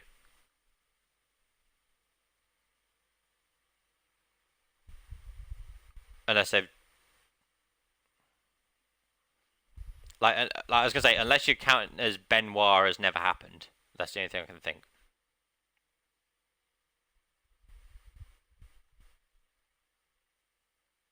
I mean, Yokozuna didn't. He's the only person. Well, the only person I can think is like Yokozuna, maybe. I know he gets because he presses Randy Savage over the top rope at one point. Only person to win a Rumble, eliminate only 1 person. It's not happened recently, has it? Has it? Oh, okay. Bloody hell.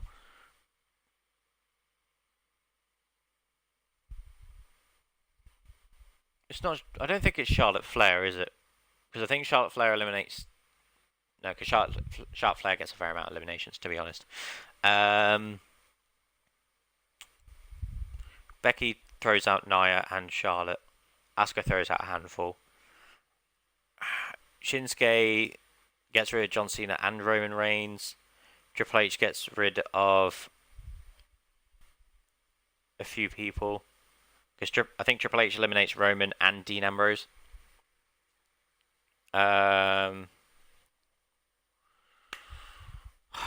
Recently. It happened recently. Who won 2016? That was 32. That was Triple H. 33 was Randy Orton. But I think Randy Orton got a few eliminations. I think Randy Orton got more than 1 elimination. 2018 was Shinsuke. 2019...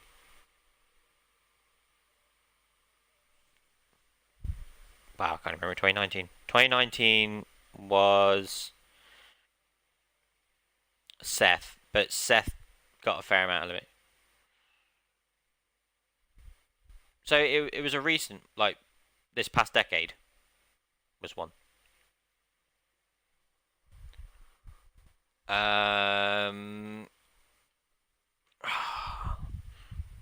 So is it between this year and 2010 is when it also happened?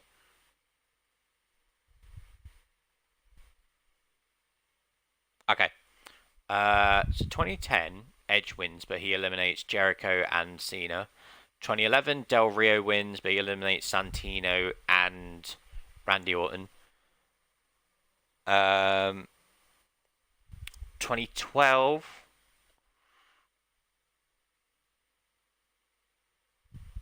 Sheamus wins, but he eliminates a few people because he gets rid of Dolph. Because I remember Bro kicks him off the thing. Oh, no, it's 2013 he eliminates him, doesn't he? How many people does Sheamus eliminate? Because Sheamus eliminates Jericho at the end, but I'm sure he's quite an early entrant, so he gets at least one or two. 2013, Cena wins. He eliminates quite a lot. 2014.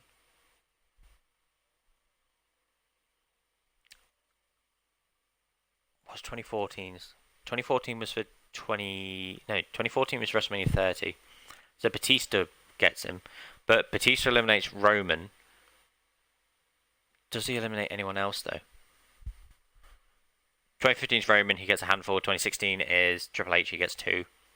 Is it Batista? I think Batista eliminates more people, but is it just Batista or Roman? Because Batista comes out number 29. But I don't know who he eliminates. I know Roman's the last one because Roman eliminates 12 people. But I don't know if Batista only eliminates Roman. I'll take a guess Batista.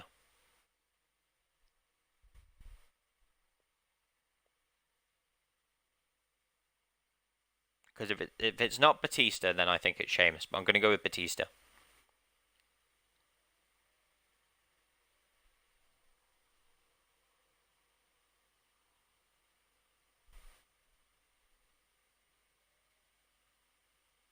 Right. I'll just type it just in case.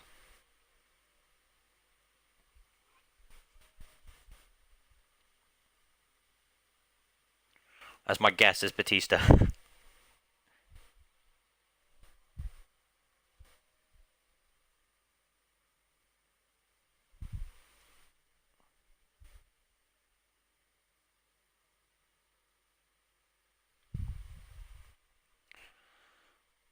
So, Sheamus then?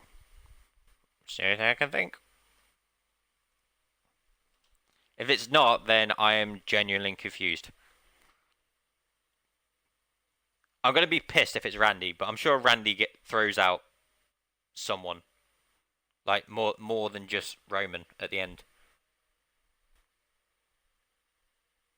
Unless he just starts RKOing people but doesn't throw them out. My guess is Sheamus.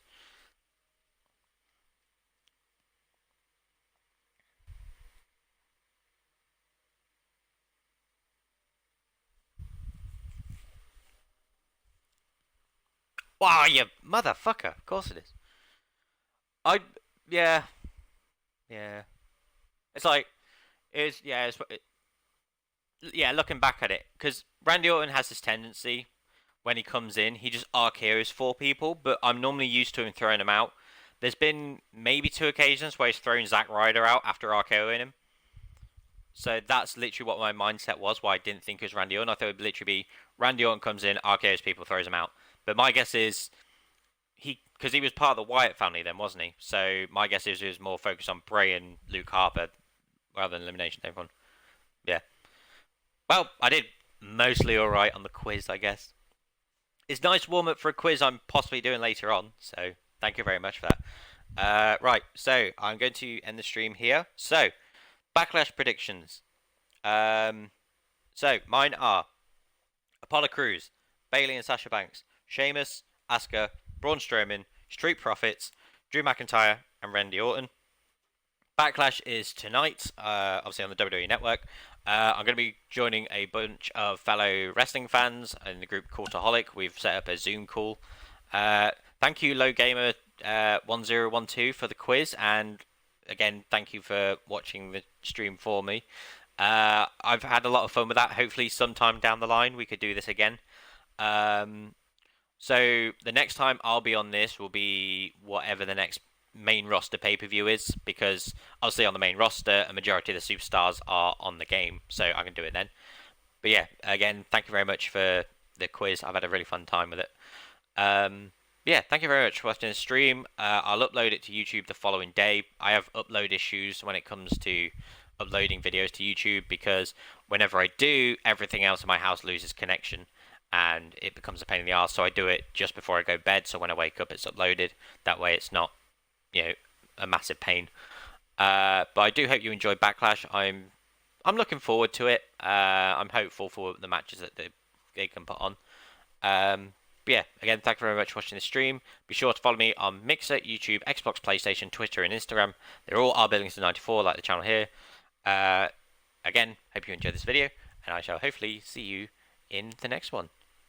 Right, bye.